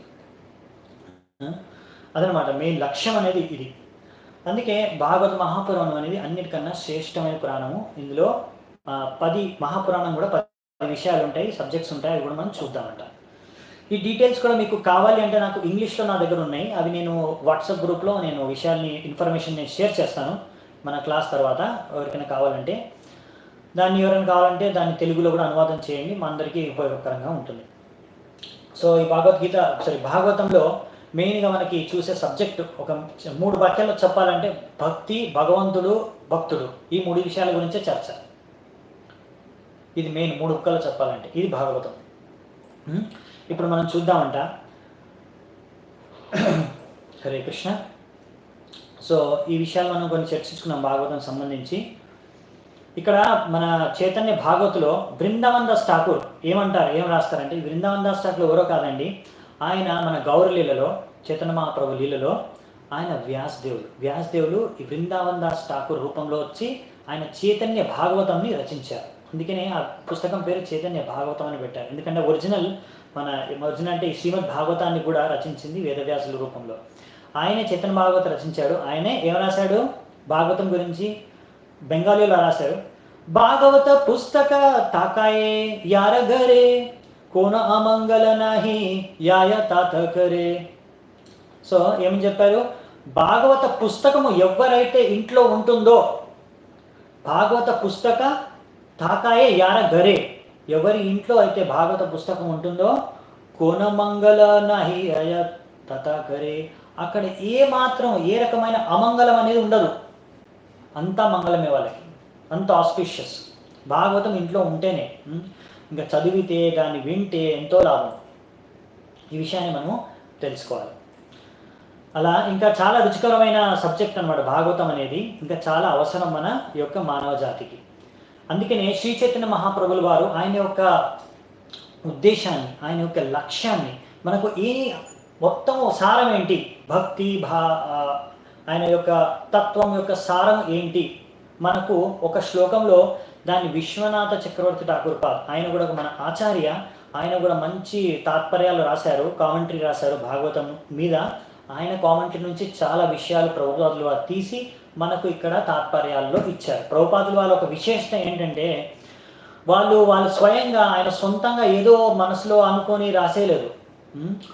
మన చాలామంది భక్తులు, సీనియర్ భక్తులు వాళ్ళు చదివారు, వాళ్ళ తాత్పర్యాలు కూడా దాన్ని చూశారు. అరే ప్రభుపాదుల వారు అన్నీ మన పూర్వ ఆచార్యులు ఎవరైతే ఉన్నారో విశ్వనాథ చక్రవర్తి ఠాకూర్ పాల్ మరియు జీవ గోస్వామి, సనాతన గోస్వామి, వీళ్ళందరూ రాసిన ఏవైతే తాత్పర్య టీకాలు ఉన్నాయో, కామెంటరీస్ ఉన్నాయో, అందులోంచి మనకు అర్థమయ్యే విధంగా సారాన్ని తీసి మనకి ఇక్కడ తాత్పర్యాల్లో మనకు అర్థమయ్యే విధంగా మనకు ఈ ఆధునిక వ్యవస్థలో ఎలా మనం దాన్ని ఉపయోగించుకోవచ్చో దానికోసం కొన్ని ఉదాహరణలు ప్రస్తుతం చేస్తూ రాశారనమాట. ఇది శీల ప్రభుపాదుల వారి యొక్క విశేషత. అందుకని మనము శీల ప్రభుపాదుల వారి భాగవతం చదువుకోవడం వలన మనకి లాభం ఉంటుంది. ఇంకా లాభాలు ఉన్నాయని మనం చూద్దామంట. ఇప్పుడు ముందు మనం శ్రీ చైతన్య మహాప్రభు చెప్పించుద్దాం. శ్రీ చైతన్య మహాప్రభు యొక్క ఉద్దేశాన్ని, లక్ష్యాన్ని ఒక్క శ్లోకంలో శ్రీల విశ్వనాథ చక్రవర్తి ఠాకూర్ పాల్ చెప్తారు. ఏదది? ఆరాధ్యో భగవాన్ వ్రజేశతనయస్తద్ధామ వృందావనం రమ్య కాచిదుపాసనా వ్రజవధూ వర్గేణ వా కల్పిత శ్రీమద్ భాగవతం ప్రమాణమమలం ప్రేమాపుమర్తో మహాన్ శ్రీ చైతన్య మహాప్రభోర్మతమిదం తత్రాదరణ పర. ఈ శ్లోకాన్ని యొక్క అర్థం ఏంటని చూద్దాం. చాలా బాగుంటాయి. 5 విషయాలు ఉంటాయి. 5 విషయాలు చూద్దామంట. ఈ 5 బెస్ట్ టాప్ మోస్ట్ థింగ్స్, మనకి ఉన్నతమైన 5 విషయాలని సారంగా చైతన్య మహాప్రభు ఇందులో ఈ ఒక్క శ్లోకంలో మనకి ఉద్దేశం చెప్తారు. ఆరాధ్యో భగవాన్ వ్రజేశతనయస్ అంటే మన ఆరాధ్య భగవంతుడు ఎవరు? శ్రీకృష్ణుడు. వ్రజేశతనయస్ అంటే మన వ్రజ నంద మహారాజు యొక్క పుత్రుడు శ్రీకృష్ణుడు. ఆయనే మన ఆరాధ్య భగవంతుడు. తద్ధామ బృందావనం, అలాగే ఆయన ధామమైన బృందావనం కూడా మనకు అన్నిటికన్నా ఉత్తమమైన ధామం, అది బృందావనం. రమ్య కాచిత్ ఉపాసన వ్రజవధూ, అన్నిటికన్నా ఉత్తమమైన ఉపాసన ఏది? అది గోపీస్. ఎవరైతే గోపీలు వ్రజకులంలో లేకపోతే బృందావనంలో ఎవరైతే గోపులు ఎలాగైతే కృష్ణుడిని ఉపాసన చేశారో, కృష్ణుడికి ఆరాధించారో, అది అన్నిటికన్నా ఉత్తమమైన ఉపాసన అది చెప్పారు చెప్తున్నాను. అలాగే ఇవన్నిటికీ మనకు ప్రమాణం ఏంటి? అథారిటీ ఏంది? మనం ఇలా చెప్పుకుంటూ పోతే ఎలా? మనమే చెప్పుకుంటామా? కాదు కదా. అది ఒక ప్రమాణం ఉండాలి. మనం మాట్లాడేదానికి ప్రమాణం ఉండాలి. ఆ ప్రమాణం ఏంటి? శ్రీమద్ భాగవతం ప్రమాణమమలం. శ్రీమద్ భాగవతం అంటున్నారు ప్రమాణం. శ్రీమద్ భాగవతం ఆధారంగా ఒక చైతన్య చరితామృతి యొక్క ఒక లెక్చర్లో శిల ప్రభుపాద గారు దీన్ని ఎక్స్ప్లెయిన్ చేస్తారు. ఈ యొక్క శ్లోకాన్ని మనకు వర్ణిస్తారు. అందులో చెప్తారు, శ్రీమద్ భాగవతం మీరు చదువుకున్నారనుకోండి, 5 విషయాలు మీరు అర్థం చేసుకుంటారు. ఈ విషయాలన్నీ చైతన్య మహాప్రభు చెప్పేవి అన్ని శ్రీమద్ భాగవతంలో ఉన్నాయి. దీని ద్వారా మీరు అవన్నీ అర్థం చేసుకొని పాటించగలరు, లాభాన్ని పొందగలరు. ప్రేమ పుమర్తో మహాన్. ఇదేంటి ప్రేమ పుమర్త మహాన్ అంటే? మన యొక్క జీవిత లక్ష్యం ఏంటి? ప్రేమ. భగవంతుడి ప్రేమని పొందడం, కృష్ణుడిని ప్రేమించడం, కృష్ణుడి ప్రేమను పొందడం. ప్రేమ ఇదే అన్నిటికన్నా ఉత్తమమైన జీవితంలో లక్షణం. ఇది శ్రీ చైతన్య మహాప్రభోర్ మతం ఇదం. ఇది శ్రీ చైతన్య ప్రభు యొక్క మతం, అది ఆయన ఉద్దేశం. ఈ విషయాన్ని మనం అర్థం చేసుకోవాలి. ఎందుకంటే మనం అందరము శ్రీ చైతన్య మహాప్రభు యొక్క అనుయాయులం, ఫాలోవర్స్. ఆయన అనుసరించి, ఆయన తర్వాత ఆచార్యులను అనుసరించి మనం పాటిస్తున్నాం భక్తి జీవనాన్ని. కాబట్టి ఆయన ఉద్దేశం ఏంటి, ఆయన మిషన్ ఏంటి, ఆయన మతం ఏంటి అనే విషయం మనం అర్థం చేసుకోవాలి. ఓకే, ఇది చాలా ఇంపార్టెంట్ మనం అర్థం చేసుకోవడం. ఈరోజు పొద్దున నాకు ఒక వీడియో చూసాను. నేను ఒక చెన్నై టెంపుల్ ప్రెసిడెంట్ షేర్ చేశారనమాట మా వైసీసీ వాట్సాప్ గ్రూప్లో. ఆ వీడియో రిలీజ్ అయింది కొత్త వెంటనే రీసెంట్గా. అదేంటంటే ఐన్స్టైన్, మీకు తెలుసు కదా, చాలా ప్రఖ్యాత సైంటిస్ట్ ఐన్స్టైన్. ఆయన చనిపోయి ఎన్నో రోజులు అయిపోయింది, కానీ ఆయన కొన్ని లెటర్స్ ఆయన రాసి దాన్ని దాచిపెట్టాడు అనమాట. అది ఆయన చెప్పాడు, ఇది ఎవ్వరు చూపించకు, ఈ మనుషులు ఈ లెటర్ని అర్థం చేసుకోలేరు, తప్పుగా అర్థం చేసుకుంటారు నన్ను అని. నేను ఆల్రెడీ చెప్పిన కొన్ని విషయాలను వాళ్ళు అర్థం చేసుకోలేకపోతున్నారు. ఈ విషయం కూడా ఇది అన్నిటికన్నా ఉన్నతమైన విషయం, టాప్ మోస్ట్ హైయెస్ట్ థింగ్ నేను చెప్పేది. ఇది వాళ్ళు అర్థం చేసుకోలేరు. ఎప్పుడైతే వాళ్ళు అర్థం చేసుకోవడానికి యోగ్యత అనిపిస్తుందో, అవసరం అనిపిస్తుందో, స్వీకరించగలుగుతారు అనిపిస్తుందో అప్పుడు చెప్పండి అని, అప్పటి వరకు దాచి ఉంచండి అని వాళ్ళ కూతురికి ఇచ్చారన్నమాట. లెటర్ రాశారు వాళ్ళ కూతురికి. అయితే మొన్న వాళ్ళ ఎవరైతే వంశపారంపర్యంలో ఉన్నారో వాళ్ళు ఆ లెటర్ని రివీల్ చేశారన్నమాట, బయటకు తీసి. ఆ బయట తీసే లెటర్లో ఏముందంటే, ఐన్స్టైన్ అన్నాడు, నాకు ఇప్పటివరకు, ఐన్స్టైన్ ఎంతో ప్రఖ్యాత సైంటిస్టు, అందరికన్నా ఒక టైంలో నంబర్ 1 సైంటిస్టు, ఆయనే ప్రఖ్యాత వైజ్ఞానికవేత్త, శాస్త్రవేత్త. ఆయన అన్నాడు, నాకు నేను శాస్త్ర లేకపోతే ఇంత పరిశోధన చేసి నాకు అర్థమైంది ఏమిటి అంటే, అన్నిటికన్నా ఉన్నతమైనది ఏదైతే అన్ని విషయాలని కంట్రోల్ చేయగలుగుతుందో, నియంత్రించగలుగుతుందో, అన్ని సమస్యలకు పరిష్కరించగలుగుతుంది ఏంటి, అది ప్రేమ అన్నాడు. ఒకవేళ మనిషి ప్రేమించడం, అసలు ప్రేమని అర్థం చేసుకుంటే అన్ని సమస్యలు దూరం అయిపోతాయి అని. కానీ ఆయనకు తెలియదు ఎవరిని ప్రేమించాలి, ఎలా ప్రేమించాలి. అది మనం శ్రీమద్ భాగవతంలో ఎంతో సరళంగా మన యొక్క శీల ప్రభుపాదుల వారు, మన ఆచార్యుల వారి కృప వల్ల, శ్రీ చైతన్య మహాప్రభు యొక్క దయ వల్ల మనము ఎంతో సరళంగా నేర్చుకుంటున్నాం. ఆయన మొత్తం జీవితం అంతా కలిసి పరిశోధన చేసిన తర్వాత ఆయన కొద్దిగా అర్థం చేసుకున్నాడు. అందుకే మనం అర్థం చేసుకోవాలి, మన శ్రీమద్ భాగవతంలో మనకు చెప్పే విషయాలు ఎంత ఉన్నతమైనవి అని. సో మనము ఇంకొంచెం ముందుకెళ్దామంట. ఇప్పుడు మనం శ్రీ చైతన్య ప్రభు ఒక మతం తెలుసుకున్నాం కాబట్టి, ఇప్పుడు మనం శ్రీమద్ భాగవతం యొక్క ఇంకొక మహిమను తెలుసుకుందాం. ఈ శ్రీమద్ భాగవతం ఏదైతే ఉందో, ఇది శ్రీకృష్ణుడు స్వయం, శ్రీకృష్ణుడు ఒక స్వయం, ఆయనకి ఎలాగైతే కృష్ణుడి నామాని మధ్యలో ఏమాత్రం భేదం లేదో, అలాగే కృష్ణుడి యొక్క ఇది పుస్తక రూపం అన్నమాట. ఇప్పుడు ఈ పుస్తకాన్ని, అంటే ఈ రచనని, శ్రీమద్ భాగవతాన్ని మనము శ్రీకృష్ణుడి యొక్క రూపంతో మనము చూడొచ్చు. ఎలా అనేది పద్మపురాణంలో దీని యొక్క గురించి రాశారనమాట. ఆ శ్లోకం ఉంది, అదొక్కసారి నేను చదివి చూస్తాను. నేను ఆ శ్లోకం, నేను రసరాజ్ ప్రభు మీ దగ్గర పంపించిన శ్లోకాన్ని మీరు చాట్లో వేస్తే మన అందరి డివోటీస్ ఒకరు చూసుకుంటారు. ఒకవేళ వాళ్ళు ఎవరికైతే ఇంగ్లీష్ వస్తుందో వాళ్ళు ఈజీగా దాన్ని ఫాలో అవ్వగలుగుతారు. అయినా పర్వాలేదు, నేను ఎలాగో ఎక్స్ప్లెయిన్ చేస్తాను దాన్ని. తర్వాత మీకు కావాలంటే అది కూడా వాట్సాప్ గ్రూప్లో అన్నీ వేసేస్తాను మేము. ఓకే, ఒకసారి మరి అది చూపిస్తే అది చర్చించుకుందాం మనం.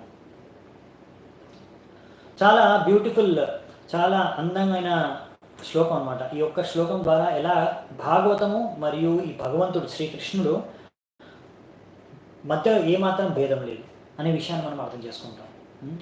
మనకు భాగవతంలో మొత్తం 12 స్కందాలు ఉన్నాయి. ఈ 12 స్కందాలను భగవంతుడి యొక్క రూపంతో తులన చేస్తారు, కంపేర్ చేశారనమాట. నేను నా తెలుగు ఇంకా అంత పర్ఫెక్ట్ కాదు, ఎందుకంటే నాకు అలవాటు లేదు తెలుగు ఎవ్రీడే ప్రతిరోజు మాట్లాడడం. నేను ఉండే ప్రదేశం వెస్ట్ బెంగాల్. తో వెస్ట్ బెంగాల్లో ఇక్కడ నేను బెంగాలీ నేర్చుకొని బాంగ్లాలో ఇక్కడ ప్రచారం చేయడానికి ప్రయత్నిస్తున్నాను. కాబట్టి నాకు తెలుగులో రెగ్యులర్గా నేను మాట్లాడను. మేబీ కొన్ని రోజుల్లో కొంచెం అలవాటు సరళంగా నేను మాట్లాడడానికి యోగ్యంగా అవ్వగలుగుతాను అనుకుంటాను, మీ అందరి ఆశీర్వాదం ఉంటే. అప్పటి వరకు నన్ను మీరు భరించాలి ఇలా నా యొక్క కొన్ని లోపాలతో. సో ఈ శ్లోకాన్ని అయితే నేను చదువుతాను.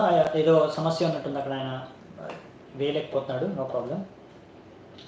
ఈ శ్లోకం చాలా బాగుంటుంది పాడడానికి కూడా, తర్వాత నేను వాట్సాప్ గ్రూప్లో వేసేస్తాను. పాదౌ యదీయో ప్రథమా ద్వితీయో, ఇది ఫస్ట్ లైన్. పాదౌ యదీయో ప్రథమా ద్వితీయో అంటే ఫస్ట్ సెకండ్ ఈ 2 స్కందాలు ఏవైతే అవి శ్రీకృష్ణుడి యొక్క పాద పద్మములతో సమానము. తృతీయ తూర్యో కథితో యదూరు, ఊరు అంటే తొడలన్నమాట. సో ఇక్కడ 3rd and 4th తృతీయ తూర్యో, మూడవది మరియు 4వ స్కందం వచ్చేసి భగవంతుడి యొక్క ఉరు, తొడలు, వాటితో సమానం. అలాగే నాభిస్తతా పంచమయేవ షష్టో, ఇక్కడ ఏమన్నారు, నాభిస్తతా పంచమ ఏవ షష్టో, నాభి ఉంది కదా మనకి, ఆ నాభి, భగవంతుడు యొక్క నాభి ఏంటి, పంచమ స్కందంతో కంపేర్ చేస్తున్నారు. దాని తర్వాత నెక్స్ట్ ఏముంది, ఏవ షష్టో 6th one, 6వ స్కందం ఏదైతే ఉందో అదేంటి అదేమో భగవంతుడి యొక్క చెస్ట్, దాంతో కంపేర్ చేస్తున్నారు. భుజాంతరం దోర్యుగలం తథాన్యో. నెక్స్ట్ 7వది మరియు 8వ స్కందం ఏదైతే ఉందో అవి భగవంతుడి యొక్క భుజాలు, 2 భుజాలు. భుజాంతరం దోర్యుగలం తథాన్యో కంఠస్థు రాజన్నవమో యదీయో. నైన్త్ నవస్కందం ఏదైతే ఉందో 9th క్యాంటో, అది భగవంతుడి యొక్క గొంతుతో కంపేర్ చేస్తున్నారు, కంఠంతో, భగవంతుడి యొక్క కంఠంతో. కంఠస్థు రాజన్ నవమో యదీయో ముఖారవిందం దశమ ప్రఫుల్లం. ముఖారవిందం ఇది మెయిన్, ముఖం ఏదైతే ఉందో అది 10వ స్కందం. అందుకే నేను చెప్పాను కదా, కృష్ణుడి యొక్క అన్ని లీలలు 10వ స్కందంలో ఉన్నాయి. మనకు మొత్తం శ్రీమద్ భాగవతంలో మొత్తం 335 అధ్యాయాలు ఉన్నాయి. అందులో సుమారుగా 90 నుంచి 100 అధ్యాయాలు మనకి 10వ స్కందంలో ఉంటుంది. అవన్నీ 10వ స్కందంలో ఉన్న 90-100 అధ్యాయాల్లో శ్రీకృష్ణుడు అన్ని లీలలు, బృందావన లీలలు, మథురా లీలలు, ద్వారకా లీలలు, హస్తినాపూర్ లీలలు, శ్రీకృష్ణుడి యొక్క ఐశ్వర్యాలు అన్నీ అక్కడ వర్ణించబడ్డాయి. అందుకే అన్ని చాప్టర్లు, ఎందుకంటే అది అన్నిటికన్నా మెయిన్ ఎసెన్స్ అనమాట. అది దాన్ని చేరుకోవడానికి ముందు మనం 9 స్కందాలను 1 by 1 ఒకటి తర్వాత ఇంకోటి చదువుకుంటూ వెళ్ళాలి, అది పద్ధతి. ముఖారవిందం దశమ ప్రఫుల్లం. ముఖారవిందం వచ్చేసి భగవంతుడి యొక్క ముఖాన్ని ఇక్కడ శ్రీమద్ భాగవతం యొక్క 10వ స్కందం అని చెప్తున్నారు. ఏకాదశో యస్య లలాట పట్టం. ఇది ఉంది కదా నుదురు, ఇది ఫోర్ హెడ్, దీన్ని ఏమంటున్నారు, ఇది 11th క్యాంటో, 11వ స్కందం. ఏకాదశో, దశ అంటే 10, ఏక అంటే 11, 10 + 1 11. ఏకాదశో యస్య లలాట పట్టం శిరోపి తు ద్వాదశ ఏవ భాతి. మన శిరస్సు ఏదైతే ఉందో దాన్ని మనము ఇక్కడ పద్మపురాణంలో ఈ శ్లోకంలో భగవంతుడి యొక్క శిరస్సుతో ఈ 12వ స్కందాన్ని కంపేర్ చేస్తున్నారు. శిరోపితో ద్వాదశ ఏవ భాతి తమాదిదేవం కరుణానిదానం తమాలవర్ణం సుహితావతారం అపార సంసార సముద్ర సేతుం భజామహే భాగవత స్వరూపం. ఇక్కడ కృష్ణుడిని భాగవత స్వరూపంతో, అంటే భగవంతుడి యొక్క స్వరూపము భాగవతం ఒకటే. దీనికి ఆయన యొక్క ప్రణామాల్ని అర్పణ చేస్తున్నారు. ఇది పద్మపురాణంలోని శ్లోకం. ఈ యొక్క భాగవతం ద్వారా ఏమవుతుంది, అపార సంసార సముద్ర సేతుం. ఇంత పెద్ద సముద్రానికి ఈ భాగవతం అనేది ఒక సేతు, బ్రిడ్జ్ లాంటిది అనమాట. ఈ సేతు మీద నుంచి మనం ఇంత పెద్ద సముద్రం అయినా దాటేసి ఈజీగా సరళంగా వెళ్ళిపోవచ్చు అనే విషయాన్ని ఈ శ్లోకంలో చెబుతున్నారు. మనకి ఇప్పుడు శ్లోకం ఓకే, విశాల్ ప్రభు వేశారు. పాదవు యదియో, అందులో కొంచెం మాత్రాలు ఉండవు, దాని మాత్రాలతో సహా నేను మీకు వాట్సాప్లో వేస్తాను. ఓకే మనం ముందుకెళ్దాము. భాగవతం యొక్క భగవంతుడి ఎలా భేదం లేదో మనం అర్థం చేస్తున్నాం. ఇంకా దీని గురించి ఇంకా డీటెయిల్గా విస్తృత రూపంలో భగవంతుడి వారి భాగవతం గురించి, ఈ విషయాల గురించి మనకు భాగవతంలో ఉన్నాయి. సో మనం లోపలికి వెళ్ళి చాప్టర్స్ ఎప్పుడైతే అధ్యాయాలు స్టార్ట్ చేస్తామో రేపటి నుంచి, అప్పుడు మనం చూద్దామంట. ఇప్పుడు మాత్రం ఇది ఇంట్రొడక్షన్ కాబట్టి, పరిచయం కాబట్టి కొద్ది చర్చ చేస్తున్నాం. ఇది ఓన్లీ జస్ట్ మనకు ఒక అవగాహన రావడానికి, అసలు భాగవతం అంటే ఏమిటి, దాని గురించి మనం ఎందుకు చదువుకోవాలి, అందులో ఏముంది, దానివల్ల మనకు లాభం ఏంటి, అది ఎంత రుచికరమైంది, అందులో ఈ విషయాల గురించి మనం చర్చిస్తున్నాం. ఓకే, సో ఈ వృందావన్ దాస్ శాఖ ఇంకో విషయం రాస్తారు. మీరు భాగవతాన్ని ఒకవేళ ఆరాధిస్తే మీరు కృష్ణుణ్ణి ఆరాధించినట్టే. ఈ రెండిట్లో ఏ మాత్రం భేదం లేదు. ఎలా ఆరాధిస్తారు భాగవతాన్ని? పఠన శ్రవణ భక్తితో మీరు ఏం చేయాలి? పఠన శ్రవణం పఠనం. భాగవత పూజిలే కృష్ణేర పూజ హై. భాగవతాన్ని పూజిస్తే కృష్ణుడిని పూజించినట్టే. భాగవత పఠన శ్రవణ భక్తిమయ. భాగవతాన్ని ఎలా పూజిస్తారు? పఠన శ్రవణ భక్తితో. ఎంత సరళం. సో అందుకనే ఇది భాగవతం అనేది చాలా ఇంపార్టెంట్. మనమందరం కృష్ణుడు భక్తులు అన్నప్పుడు కృష్ణుడిని పూజించాలి కదా, మరి భాగవతాన్ని మనము చదవాల్సిందే, అర్థం చేసుకోవాల్సిందే, భాగవతం గురించి మనం వినాల్సిందే అనే విషయాన్ని ఇక్కడ మనం అర్థం చేసుకుంటాము వృందావన్ దాస్ ఠాకూర్ ద్వారా. ఇప్పుడు మనం ఒకటి చూద్దాం విషయం. నేను చెప్పాను కదా, శ్రీమద్ భాగవతంని మహాపురాణం అంటారు, ఎందుకంటే ఇందులో 10 విషయాల గురించి చర్చించబడ్డాయి. ఈ 10 విషయాలు ఏంటివి, ఈ 10 విషయాలు ఎక్కడెక్కడ ప్రముఖంగా ఏ స్కందాల్లో ఉన్నాయి అనే విషయాన్ని ఒక ఓవర్వ్యూ. అందుకే మా టైటిల్లో మనము ఇది గ్లోరీస్ మరియు ఇంట్రొడక్షన్ ఓవర్వ్యూ అని చెప్పాను. ఈ ఓవర్వ్యూ ఒకసారి మనం చూద్దామంట. ఎక్కడెక్కడ ఈ విషయాలు ఏంటివి, అవి ఎక్కడెక్కడ దాన్ని వర్ణించబడ్డాయి అనే విషయాన్ని మనం చర్చిద్దాం. ఇది ఒక శ్లోకం వస్తుంది, 2వ స్కందంలోనే ఉంది, మనం మళ్ళీ అక్కడ వెళ్ళినప్పుడు డీటెయిల్గా చూద్దామంట. కానీ ఇప్పుడైతే ఆ శ్లోకాన్ని ఒకసారి పాటిద్దాం. అత్ర సర్గో విసర్గశ్చ స్థానం పోషణమూటయ మన్వంతరీశానుకత నిరోధో ముక్తిరాశ్రయ. ఏంటివి ఈ శ్లోకం ఏంటి? ఇందులో 10 విషయాలు ఏంటని చెప్పారు. ఏం లేదు, మొత్తం శ్లోకం 10 విషయాలు అంతే. చూద్దాం మళ్ళీ. అత్ర సర్గో ఏంటి అంటే, అత్ర సర్గో విసర్గశ్చ, సర్గ విసర్గ, అత్ర సర్గో విసర్గశ్చ. ఇప్పుడు సర్గ అంటే ఏంటంటే క్రియేషన్, సృష్టి. విసర్గ అంటే అది కూడా క్రియేషనే. ముందు ఒకసారి భగవంతుడు కొన్ని సృష్టిస్తాడు, దాని తర్వాత బ్రహ్మ ఆయన ఇంకో సృష్టికర్త, భగవంతుడు తర్వాత ఆయన ఇంకొని సృష్టిస్తాడు అనమాట. ఈ జగత్తులో మనం చూసేవన్నీ. సో 2 సార్లు అంటే ఫస్ట్ 2 స్టెప్స్లో 2 లెవెల్స్లో ఒక తర్వాత ముందు ఒక ఫస్ట్ ఒక ప్రథమం ఒక సృష్టి జరుగుతుంది, తర్వాత మళ్ళీ ఇంకో సృష్టి జరుగుతుంది అనమాట. అలాగా. సో ఈ 2 మనకి ఇక్కడ సర్గ విసర్గ ఇవి అంటాము. ఇవి 2 టాపిక్స్ సృష్టికి సంబంధించినవి. సర్గ విసర్గ. అత్ర సర్గో విసర్గశ్చ. అక్కడ మనకి రసామృత్ గోప్రభు ఆ శ్లోకం ఒక నంబర్ కూడా పెట్టాడు, మీరు కావాలంటే రెఫర్ చేసుకోవచ్చు. అత్ర సర్గో విసర్గశ్చ స్థానం పోషణమూటయ. స్థానం అంటే ఏంది? ఎలా మొత్తం ఈ సృష్టిలో అన్ని గ్రహాలు, నక్షత్రాలు ఇవన్నీ మనం ఎలా స్థాపించి ఉన్నాయి, ఎక్కడెక్కడ ఏమున్నాయి, ఇవన్నీ స్ట్రక్చర్ ఆఫ్ యూనివర్స్ అనమాట. ఈ సృష్టి విశ్వం ఎలా నిర్మించి ఉంది, నిర్మాణం గురించి ఇవన్నీ విషయాలు కూడా భాగవతంలో చర్చించబడతాయి. స్థానం అది అనమాట. దాని యొక్క స్థానాన్ని ప్రతి ఒక్క గ్రహం, ప్రతి ఒక్క సృష్టి యొక్క స్థానాన్ని, ప్రతి ఒక్క సృష్టిలో ఎక్కడెక్కడ ఉన్నాయనే విషయాలు స్థానంలో చర్చించబడతాయి. అత్ర సర్గో విసర్గశ్చ స్థానం పోషణమూటయ. పోషణం అంటే ఏంటంటే ఎలా భగవంతుడు ఆయన భక్తుల్ని రక్షిస్తాడు.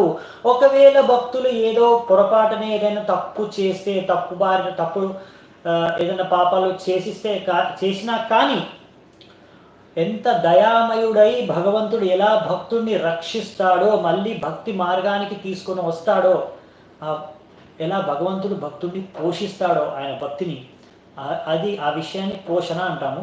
అది కూడా భాగవతంలో మనకు చర్చించబడుతుంది. ఓకే, పోషణ.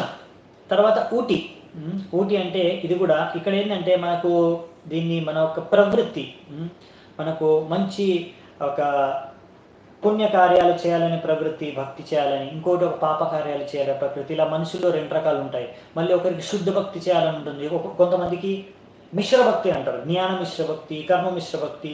ఇవన్నీ మనం తర్వాత చూద్దాం. కానీ ఇలా రకరకాల భక్తిలో కూడా చాలా లెవెల్స్, వెరైటీస్ ఉంటాయి అన్నమాట. ఇవన్నీ కూడా మనకి ఇందులో చర్చించబడతాయి ఈ సబ్జెక్ట్ మ్యాటర్లో, ఊటిలో. నెక్స్ట్ వచ్చేసి మన్వాంతర. అత్ర సర్గో అయిపోయింది. అత్ర సర్గో విసర్గశ్చ స్థానం పోషణం ఊటయ. 5 అయిపోయాయి ఇప్పటివరకు. మన్వంతరీశాను కదా. మన్వంతర అంటే మను ఉన్నాడు కదా, ఆయన ఎన్నో మనువులు ఉంటారు.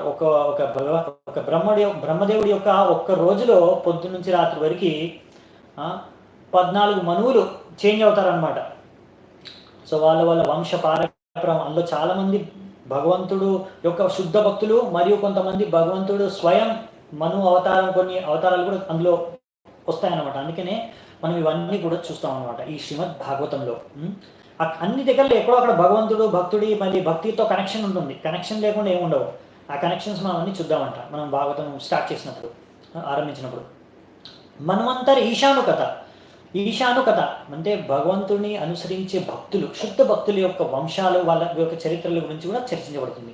ఇందులో సూర్యవంశం, చంద్రవంశం చాలా వినే ఉంటారు, ఫేమస్. సూర్యవంశం, చంద్రవంశం, ఆ చంద్రవంశం సూర్యవంశంలో ఎవరెవరు ఉన్నారు, ఎవరు రాజులు, ఎవరు భక్తులు, అవన్నీ విషయాలు కూడా మనకు చర్చించబడతాయి భాగవతంలో. నెక్స్ట్ మన్వంతర్ ఈశానుకథ నిరోధో ముక్తిరాశ్రయ. నిరోధం అంటే ఇది ప్రళయం అనమాట. 4 రకాల ప్రళయాలు ఉంటాయి. అవి ఏంటి, అవన్నీ కూడా మనకు ఇక్కడ భాగవతంలో చర్చించడం జరుగుతుంది. అవి మనం చూస్తాం. తర్వాత ముక్తి ఆశ్రయం. ముక్తి అంటే మీకు అర్థమైంది కదా, ముక్తి ఎలా లభించాలి, మనం ముక్తిని ఎలా పొందాలనే విషయాన్ని కూడా విస్తృత రూపంలో చర్చించబడుతుంది భాగవతంలో. నెక్స్ట్ ఆశ్రయం, మనం ఎవరి ఆశ్రయం గ్రహించాలి, మనకు ఎవరు ఆశ్రయం, శ్రీకృష్ణ భగవానుడు.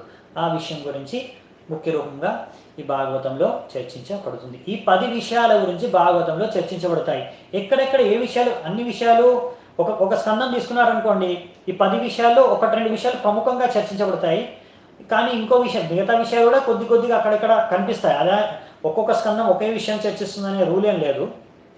కానీ ప్రముఖంగా కొన్ని స్కందాలు, కొన్ని విషయాలు బాగా విస్తృత రూపంలో చర్చించబడ్డాయి. అవి మనం చూద్దామంటే ఇప్పుడు జస్ట్ ఓవర్వ్యూ అనమాట. మన 12 స్కందాల్లో ఏమున్నాయి, అసలు ఒక్కసారిలో మనం తెలుసుకోవాలంటే, ఒక్కసారిలో మనం అర్థం కావాలంటే ఏంటి, అది చూస్తుంది. ఈ ఒక్క శ్లోకం గుర్తుంచుకోండి, దీని యొక్క అర్థం గుర్తుంచుకోండి, ఈజీగా మనం గుర్తుపెట్టుకోవచ్చు. సో అత్ర సర్గ విసర్గ ఈ శ్లోకం యొక్క దీన్ని చూద్దాం ఎక్కడెక్కడ ఏమున్నాయని. ప్రథమము మళ్ళీ ద్వితీయ స్కందం అంటే 2, ఫస్ట్ సెకండ్ క్యాంటో. ప్రథమము మరియు ద్వితీయ స్కందంలో మెయిన్గా మనం చూసేది అక్కడ స్వర్గ విసర్గ పోషణ, ఈ 3 చూస్తాము. ఇంకోటి ఏంటంటే ఇది ఫస్ట్ క్యాంటో స్పెషల్, మనం ఇప్పుడు విశేషంగా చూసే ఫస్ట్ క్యాంటో ఏదైతే ఉందో, మొదటి స్కందము రేపు మనం మొదలు పెడతాము ఫస్ట్ చాప్టర్ నుంచి.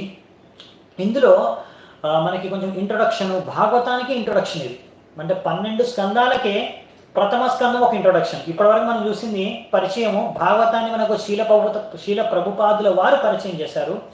తర్వాత మనకి భాగవతాన్ని శీల వ్యాసదేవుల వారు పరిచయం చేస్తారు మొదటి 3 శ్లోకాల్లో. దాని తర్వాత మనకి మిగతా భాగవతం అనేది, ఈ ప్రథమ స్కందం అనేది అది మొత్తం భాగవతానికే 12 స్కందాలకే ఒక పరిచయం. అసలు ఎందుకు భాగవతం అనేది, దాని హిస్టరీ, భాగవతం యొక్క హిస్టరీ, బ్యాక్గ్రౌండ్, ఫ్లాష్ బ్యాక్, అన్నీ దానికి సంబంధించిన అన్ని స్టోరీలు, భక్తుల చరిత్రలు అన్నీ ఫస్ట్ క్యాంటోలో ఉంటాయి. ఒక విధంగా చెప్పాలంటే మొత్తం 12 స్కందాల్లో ఒక సారము మీకు ప్రథమ స్కందంలోనే లభిస్తుంది. అందుకే శిల ప్రభుపాదులు అన్నారు, ప్రథమ స్కందం చాలా ఇంపార్టెంట్ మనకి సాధకులకు. ఒకవేళ అన్నీ చదవలేకపోయినా కానీ ప్రథమ స్కందం అట్లీస్ట్ అన్న చదవాలన్నారు. సో మనకు చాలా ఇంపార్టెంట్ అందుకే.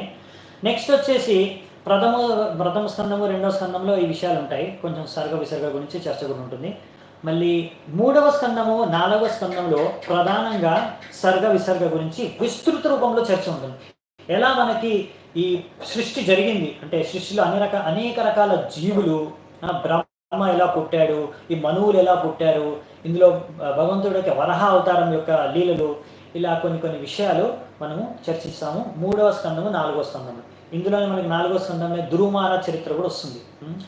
ఇది చైతన్య మహాప్రభు ఆయన ఇక్కడ ఉన్నప్పుడు ఆయన ప్రతిరోజు, భగవంతుడు స్వయం, కానీ ప్రతిరోజు ఆయన కూడా శ్రీమద్ భాగవతాన్ని శ్రవణం చేసేవాడు.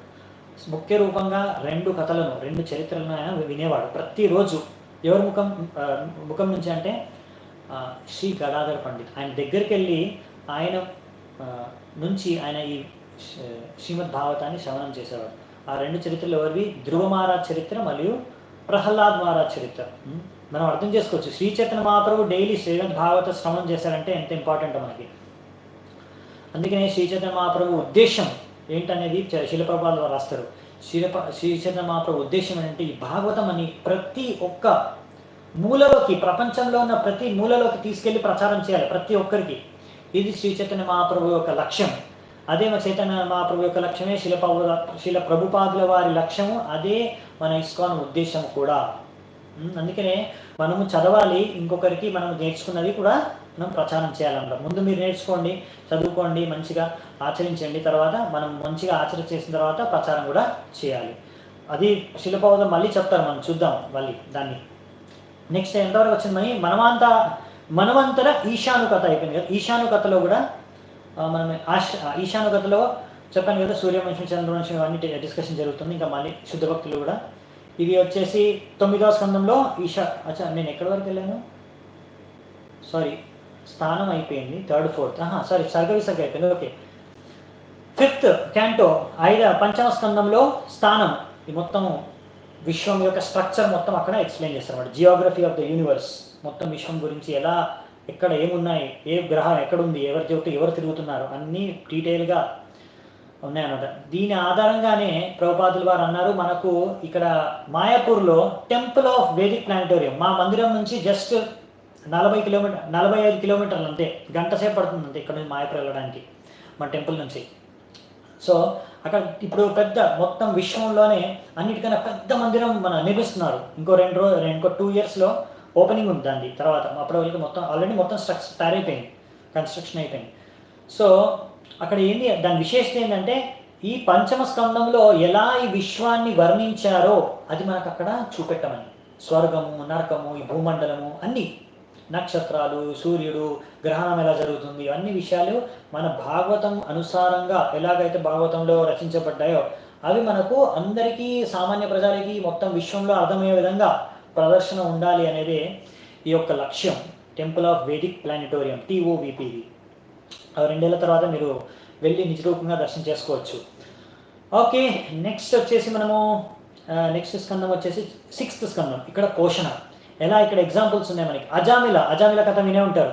ఎలా అజామిల తప్పుదారిలో పడి కొన్ని పాపాలు చేసినా కానీ భగవంతుడు ఎలా ఆయన జస్ట్ ఒక నామం జపించినందుకు ఎలా రక్షించాడు చూడండి. అది భగవంతుడి యొక్క దయ, పోషణ తత్వం. అది మనము 6వ స్కందంలో నేర్చుకుంటాం. అదే కాకుండా ఇంకా చిత్రకేతు మహారాజు విత్రాసుడు కథ కూడా అక్కడే వస్తుంది, చాలా ఫేమస్. అది కూడా దానికోసం భాగవతమే ఫేమస్ అయిపోయింది ఈ కథ కోసం. అలా వేరే పురాణాల్లో చెప్పారు.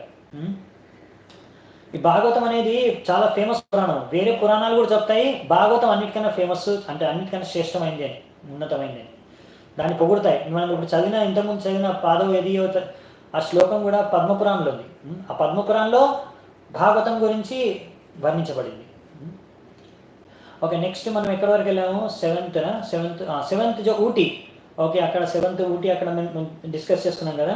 రకరకాల భక్తి రకాలు, ఆస్పీషియస్, ఇన్ఆస్పీషియస్ జనాల యొక్క ప్రవృత్తులు, ఇవన్నీ మనం అక్కడ రకరకాల ఉదాహరణలు, దానికి చరిత్రలు చర్చించుకుంటాం. అక్కడే మన నరసింహలీల, ప్రహ్లాద్ మహారాజ్ చరిత్ర అక్కడ చూస్తారా మీరు. హిరణ్యకశిపుడు యొక్క మనోభావం, మరియు ప్రహ్లాద్ మహారాజ్ యొక్క మనోభావం, ఇలాంటి చాలా విషయాలు మనం 7వ స్కందంలో చర్చించుకుంటాం. నెక్స్ట్ వచ్చేసి 8వ స్కందంలో సూర్యవంశం, చంద్రవంశం, అక్కడే మనకి చర్చ జరుగుతుంది. వెరీ సారీ 8వ స్కందంలో మనువుల యొక్క వంశాల గురించి, రకరకాల అవతారాల గురించి చర్చ జరుగుతుంది. 9వ స్కందంలో ఈశానుకథలో సూర్యవంశం, చంద్రవంశం, ఇంకా కొన్ని భక్తుల చర్చ జరుగుతుంది. అక్కడే రామాయణం సంక్షిప్త రూపంలో భాగవతంలో ఉంది. భాగవతంలో మహాభారతం ఉంది, భాగవతంలో రామాయణం కూడా ఉంది. భాగవతంలో అన్ని భక్తుల కథలు, భగవంతుడు అన్ని లీలలు, అన్ని రకాల అవతారాలు, ప్రముఖంగా శ్రీకృష్ణుడు యొక్క లీలలు విస్తృత రూపంలో చర్చించబడిన పుస్తకమే శ్రీమద్ భాగవతం. ఓకే, నెక్స్ట్ వచ్చేసి అందుకని దీన్ని శ్రీమద్ భాగవతం అమలం పురాణం అన్నారు. అమలం అంటే దీనికి స్పాట్లెస్. ఇది అన్నిటికన్నా ఉన్నతమైన విషయాల గురించి, అది భగవంతుడిని ఎలా శ్రీకృష్ణుని ఆరాధించాలనే విషయం గురించి ముఖ్యంగా చర్చిస్తుంది కాబట్టి దీన్ని అమల పురాణం అన్నారు. ఇందులో పనికిరాని విషయాలు, భౌతిక ఆసక్తి ప్రేరేపించే విషయాలు ఇక్కడ చర్చించబడవు అన్నమాట. భక్తి, శుద్ధ భక్తి గురించే చర్చించబడుతుంది. అది కూడా కృష్ణుడికి మాత్రమే మెయిన్గా. నెక్స్ట్ వచ్చేసి ఈశాను కథ అయిపోయిన తర్వాత 9వ స్కందంలో, నెక్స్ట్ 10వ స్కందంలో ఆశ్రయ్. చెప్పాను కదా ఆల్రెడీ, ఆశ్రయ్ అంటే శ్రీకృష్ణ లీలలు, అది 10వ స్కందంలో ఉంటుంది. 11వ స్కందంలో ముక్తి గురించి చర్చించబడింది. ఈ ముక్తి ఎలా లభిస్తుంది మనుషులకి. దీనికోసం నవయోగేంద్ర మరియు నిమి మహారాజు యొక్క సంవాదము అక్కడ చర్చించబడింది. నవయోగేంద్రులు అనేది రిషబ్ దేవ్ యొక్క పుత్రులు, భరత్ మహారాజు యొక్క బ్రదర్స్ అనమాట. సో ఈ విషయం అక్కడ జరుగుతుంది. అక్కడే ఉద్ధవ్ గీత కూడా మనం కృష్ణుడు ఉద్ధవ్కి చెప్తారు, అది కూడా అక్కడ చర్చించబడుతుంది. మరియు కృష్ణుడు ఎలా ఆయన భగవంతుడు ధామానికి, కృష్ణుడు మరియు లీలలు సమాప్తం చేసుకొని భగవద్ధామానికి ఎలా పయనించాడు, యదువంశం ఎలా మొత్తం భగవద్ధానికి వెళ్ళిపోయింది, ఆ విషయాన్ని అంతా 11వ స్కందంలో చర్చ జరుగుతుంది. 12వ స్కందంలో వచ్చేసి ప్రళయము మరియు పరీక్షిత్ మహారాజు ఎలా భగవద్ధామానికి చేరుకున్నాడు, మరియు మార్కండే ఋషి యొక్క కొన్ని కార్యకలాపాల గురించి మనము చర్చించుకుంటాం. ఇది వచ్చండి మొత్తం 12 స్కందాల యొక్క విశేషాలు.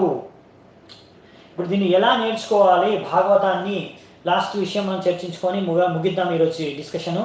అదేమంటారంటే శీల ప్రభుపాద వారు, మీరు భాగవతము నేర్చుకోవాలి అంటే, చదువుకోవాలి, వినాలి అంటే ఒక పుస్తకం, గ్రంథావతారం అంటారు, గ్రంథరాజ్ భాగవతం. ఈ గ్రంథరాజ్ భాగవతాన్ని చదవాలి అంటే మీరు భగవంతుడి యొక్క భక్తుడు ఎవరైతే భాగవతాన్ని నిజ జీవితంలో ఆచరించి, ఆయన జీవితమే ఒక భాగవతం, ఆయన ఒక నడిచే భాగవతం, అలాంటి మనిషి, అలాంటి వ్యక్తి, అలాంటి శుద్ధ భక్తుడి ముఖం నుంచి వినాలి అని, ఆయన నుంచి మనం గ్రహించాలి భాగవత జ్ఞానాన్ని. నాకు ఆ యోగ్యత లేదు. శీల ప్రభుపాదుల వారు రచించిన ఈ భాగవతాన్ని నేను మీ ముందు ఉంచుతున్నాను. ఇందులో నా యొక్క ఏమాత్రము నాకు క్రెడిట్ ఏం లేదు. ఇది ఈ శీల ప్రభుపాదుల వారి కృపని మనము దర్శనం చేసుకుంటాం. సో మనం వినేది యాక్చువల్లీ శీల ప్రభుపాదుల ద్వారా తాత్పర్యము, ఆయన యొక్క ముఖం నుంచే మనం వింటాం. శీల ప్రభుపాదుల వారు అన్నారు, నా బుక్స్ ఏవైతే ఉన్నాయో, నా యొక్క నేను ఏవైతే ఇవ్వాలనుకున్నానో అందరికీ, అవన్నీ నా పుస్తకాల్లో ఇచ్చాను. అందుకే శీల ప్రభుపాదుల పుస్తకాలు, బుక్స్ అయితే అవే మన ఇస్కాన్ సంస్థకి ఆధారం, బేసిస్. దాని ఆధారంగానే, పుస్తకాల ఆధారంగానే ప్రతి ఒక్కటి ఇస్కాన్లో మనము వివిధ రకాల కార్యాలను, ప్రచార కార్యం కానీ, భక్తి కార్యాలు కానీ చేస్తాం అన్నమాట. అందుకనే మనము శీల ప్రభుపాదుల వారి పుస్తకాలను మంచిగా చదివి అర్థం చేసుకోవాలి. అందులో శ్రీమద్ భాగవతం మనం శీల ప్రభుపాదుల వారి నుంచే నేర్చుకోవాలి. ఆయనే మన ఇస్కాన్కి ప్రథమ శిక్షాగురు, ప్రతి ఒక్కరికి, అందరికి ఇస్కాన్లో ఉన్న వాళ్ళందరికీ ప్రథమ శిక్షాగురు వచ్చేసి శీల ప్రభుపాదుల వారే. సో మనం అలా శీల ప్రభుపాదుల నుంచి, ఆయన శుద్ధ భక్తుల నుంచే మనం నేర్చుకుంటాం. ఓకే. మరి శీల ప్రభుపాదుల వారు ఇంకో విషయాన్ని ఇక్కడ భాగవతం చెప్తారు. అన్నిటికన్నా ఉత్తమమైన ఉదాహరణ భాగవతంకి, ఒక శుద్ధ భక్తి భాగవతంకి శ్రీ చైతన్య మహాప్రభు. అందుకని శ్రీ చైతన్య మహాప్రభు యొక్క జీవన చరిత్రను సంక్షిప్త రూపంలో ఇక్కడ ఆయన వర్ణిస్తారు. అదే ఇంట్రొడక్షన్లో ఉంది. అది మనం చర్చించుకోము, ఎందుకంటే అది దానికి 3-4 డేస్ పడుతుంది, 2-3 డేస్ అట్లీస్ట్ పడుతుంది. అది మళ్ళీ మీ అందరికీ కూడా చాలామందికి శ్రీ చైతన్య మహాప్రభు యొక్క చరిత్ర గురించి సంక్షిప్త రూపంలో తెలుసు కాబట్టి చాలా అనుకుంటున్నాను. లేకపోతే మీరు చదువుకోండి, మంచి, దట్స్ ఫైన్. సో నా ప్లాన్ ఏంటంటే, రేపటి నుంచి మనము శ్రీమద్ భాగవతము ప్రథమ స్కందము, ప్రథమ అధ్యాయము, ప్రథమ శ్లోకం నుంచి ఆరంభిద్దాము. ఎలా మనది సాగుతుంది అంటే, రోజు మీరందరూ సమ్మతమే అయితే మీరు నాకు కామెంట్లో చెప్పొచ్చు, ఇది నేను ఇలా అనుకున్నాను, మీకు ఇది యూస్ఫుల్గా ఉంటుందని అనుకున్నాను. మామూలుగా మనము మందిరంలో ఒక శ్లోకము, ఒక భాగవతం క్లాస్లో చర్చించుకుంటాము. నేను అలా చర్చించుకుంటే నేను అనుకున్నాను, మనం చాలా భాగవతము కవర్ చేయలేము. మన భక్తులకి ఇప్పుడున్న సమయం చాలా విలువైంది. అందులో ఎంత మనం భాగవతంలోంచి సారము ఎంత చదువుకోగలిగితే, ఎంత శ్రవణం చేయగలిగితే అంత మంచిదని. కానీ అలాగని మనం హడావిడిగా ఒక్కో క్లాస్లో ఒక్కొక్క చాప్టర్ అయిపోగొట్టము. ఒక్కొక్క శ్లోకానికి తాత్పర్యం ప్రకారం ఏవైతే ముఖ్య విషయాలు ప్రభుపాదులు వారు చెప్తారో ఆ విషయాలను చర్చించుకుంటూ, ముఖ్యమైన శ్లోకాలు మాత్రం అన్నింటినీ మనము శ్రవణం చేసి, అంటే నేను దాన్ని రిసైట్ చేస్తాను.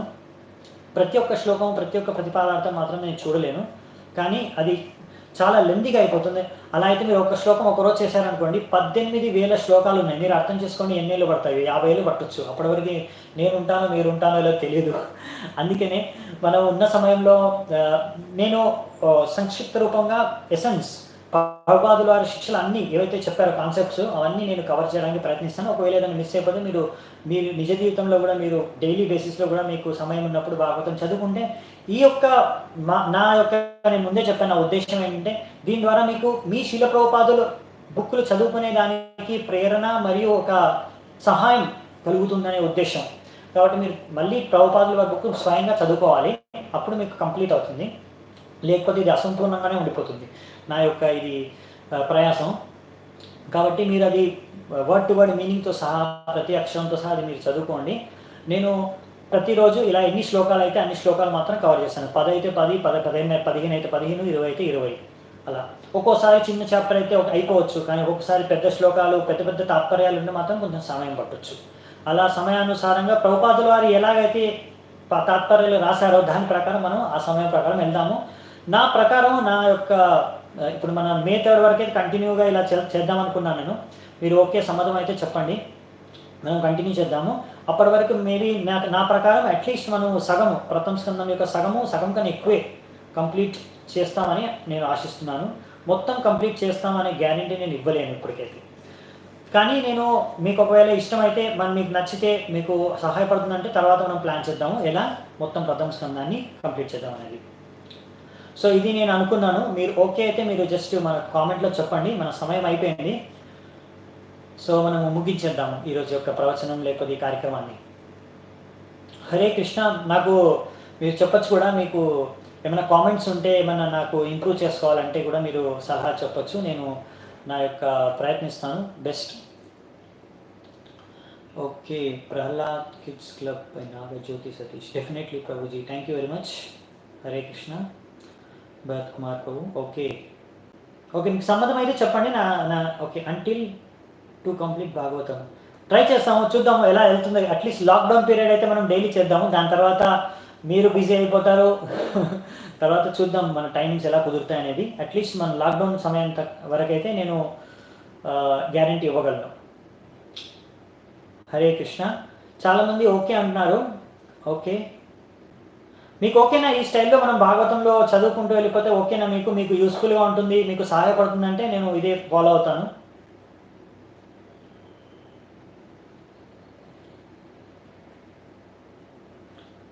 ఓకే, చాలామంది వరకు ఓకే అన్నారు. కొంతమందికి మొత్తం లాక్డౌన్ పీరియడ్ని కంప్లీట్ చేయాలి. డైలీ 1 గంటన్నరలో మనము చాలా హడావిడిగా కంప్లీట్ చేసినట్టు అవుతుంది. నాకు సంతృప్తికరంగా ఉండదు ఇది నా మనస్సు చెప్పే విషయం. ఎందుకంటే చాలా విషయాలు, కొన్ని ఇంపార్టెంట్ విషయాలు ప్రభుపాదులు వారు చెప్తారు. అవి చర్చించకుండా ముందుకెళ్ళిపోతే నాకు ఏదో మిస్ చేసిన ఫీలింగ్ ఉంటుంది. నేను దీనికి న్యాయం చేశానని నాకు అనిపించదు లోపల నుంచి. అందుకనే మెమరైజేషన్ కోసం ప్రభు. Okay, very good. Rasaraj Gop Prabhu చెప్తున్నారు. మీకు నేను చెప్పాను కదా, ముఖ్యమైన శ్లోకాలు నేను ఏది మిస్ చేయను. అది నేను రిసైట్ కూడా చేస్తాను క్లాస్లో. సో దట్ మీకు ప్రొనౌన్సియేషన్ కూడా అర్థమైపోతుంది ఒకవేళ మీకు అవసరం ఉంటే. ఇవన్నీ క్లాసెస్ ఏవైతే ఉన్నాయో రికార్డ్ మనం ఇప్పుడు క్లాస్ జరుగుతున్నప్పుడే ఆటోమేటిక్గా రికార్డ్ అయిపోతుంది ఆన్లైన్లో, యూట్యూబ్లో అప్పటికి అవైలబుల్గా ఉంటాయి. మీరు ఎప్పుడైనా రెఫర్ చేసుకోవచ్చు దీన్ని ఫ్యూచర్లో అనే కానీ. సో ఇంపార్టెంట్ శ్లోకాస్ నేను ఎప్పుడైతే అవి చెప్తానో అదే టైంలో నేను మెన్షన్ చేస్తాను, ఇది ఇంపార్టెంట్ శ్లోకము. నేను ఏదైతే రెసైట్ చేస్తున్నా అవి ఇంపార్టెంట్ శ్లోకాస్ ఉంటాయి. అలా కూడా మీరు అర్థం చేసుకోవచ్చు. ఆ శ్లోకాన్ని మీరు కంఠస్థం చేసి చాలా చాలా మంచిది. మీ యొక్క నిజ జీవితానికి కూడా మంచిది. ఎందుకంటే శ్రీమద్ భాగవతం శ్లోకాలు చదవడం మరియు మీకు ప్రచారం చేస్తే ప్రచారాన్ని కూడా మీకు చాలా ఉపయోగకరంగా ఉంటాయి. Thank you so much. We will continue after the lockdown break. Thank you very much. అది మనం May 3rd I think lockdown last date ఇప్పటివరకు అయితే మళ్ళీ ఎక్స్టెండ్ చేయకపోతే May 3rd. So May 3rd రోజు మనం ఒకసారి చర్చ చేద్దాము. అప్పటి వరకు ఎవరు ఎలా ఫీల్ అవుతున్నారో, ఎవరు ఓకే ఏంటి అనేది పరిస్థితులు, అప్పుడు మనం ఎలా ఉన్నాయో బయట పరిస్థితులు కూడా ఎలా చేంజ్ అవుతాయో తెలుసుకొని అప్పుడు మనము డిసైడ్ చేద్దామంట. సో అప్పటి వరకు నాకు ఈ సెషన్లో వచ్చినందుకు అనేక ధన్యవాదాలు. మీ అందరికీ మీ ఒక ఉత్సాహం చూసి నాకు ఎంతో ప్రోత్సాహంగా ఉంది. నేను రసరాజ్ ప్రభు అన్నాను, నేను అసలు నాకు ఎవరు తెలియదు, తెలుగు వాళ్ళు నాకు పరిచయం లేదు, ఎవరు వస్తారో నాకు తెలీదు ఈ క్లాస్కి, మీరు చెప్తున్నారు నేను ట్రై చేస్తున్నాను అనుకున్నాను. కానీ ఇంత ఉత్సాహంగా మీరు ఇంతమంది పాల్గొంటారని నేను అసలు ఊహించలేదు చెప్పాలంటే. కానీ మీ యొక్క ఉత్సాహం చూసి నాకు ప్రోత్సాహం అనిపిస్తుంది ఇది కంటిన్యూ చేయాలనేసి. సో మళ్ళీ మనము రేపు ఇదే సమయానికి, అంటే 11 o'clock కాదు, 9:30 9:30కి రేపు పొద్దున మళ్ళీ కలుద్దాం. ఒకవేళ కొంతమంది కొత్త వాళ్ళు ఈ గ్రూప్లో వస్తే, ఒకవేళ మీ వాళ్ళు కొత్త వాళ్ళ ఫ్రెండ్స్ ఉన్నా కానీ ప్రాథమిక శిక్షలు వాళ్ళకి తెలియకపోతే, బేసిక్స్ కూడా కృష్ణ కాన్షియస్నెస్లో, కృష్ణ భావనామృతిలో మన తత్వాల గురించి ఏమీ సరిగ్గా ఐడియా లేకుంటే వాళ్ళు భగవద్గీత క్లాస్కి రావచ్చు. అది 4 o'clock ఉంటుంది. 4:30 అని రాశారు ప్రభు. 4 o'clock. నాకు 4:30 లేట్ అయిపోతుంది. ఎందుకంటే మాకు ఇక్కడ 6 o'clockకి మహారాజ్ క్లాస్ ఇస్తారు. శుభక్ స్వామి మహారాజ్ మా టెంపుల్లోనే ఉన్నారు ఈ క్వారంటైన్ పీరియడ్లో. ఆయన కూడా ఆన్లైన్ క్లాస్ తీసుకుంటారు 6 o'clockకి. సో ఈ సెటప్ కొంచెం ఆయన హెల్ప్ అవుతుంది అనమాట, ఆయన తీసుకుంటారు. కనుక నేను 4 నుంచి 5:30 వరకు తీసుకుంటాను భగవద్గీత క్లాసు ఈవినింగ్ టైంలో. అందులో నేను బేసిక్స్ కొద్దిగా డిస్కస్ చేస్తాను ఈరోజు, అక్కడ కూడా ఇంట్రొడక్షన్లో. కానీ ఈ శ్రీమద్ భాగవతం క్లాసెస్లో మాత్రం నేను బేసిక్ ఫిలాసఫీని ఎక్కువ టచ్ చేయను. నేను అర్థం చేసుకుంటున్నాను మీ అందరికీ బేసిక్ ఫిలాసఫీ వచ్చు అని. ఆ విధంగా ఆలోచనతోనే నేను ముందుకెళ్తాను. Okay, thank you so much for coming and blessing me. నన్ను ఆశీర్వదించండి. ఇలాగే మనము మీరు లాభం పొందండి, నాకు కూడా కొంచెం లాభం వస్తుంది. ఈ కృష్ణుడి గురించి, కృష్ణుడి యొక్క శిక్షల గురించి, ప్రభుపాదుల యొక్క శిక్షల గురించి మనం నేర్చుకోవడానికి, మన జీవితంలో, నా జీవితంలో కూడా నేను అనుసరించడానికి ఎంతో లాభదాయంగా ఉంటుందని అనుకుంటున్నాను. సో ఈ లాక్డౌన్ పీరియడ్ని ఇది మంచిగా యూజ్ చేసుకుందామని ఆలోచిస్తూ ఈ యొక్క కార్యక్రమాన్ని మొదలుపెట్టాము. మీ అందరి సహకారానికి ధన్యవాదాలు. హరే కృష్ణ. శ్రీల ప్రభుపాద్ की जय. श्रीमद् भागवतम की जय. अनंत कोटि वैष्णव वृंद की जय. निताय गौर सीतानंद प्रेमानंदे. हरि हरि बोल.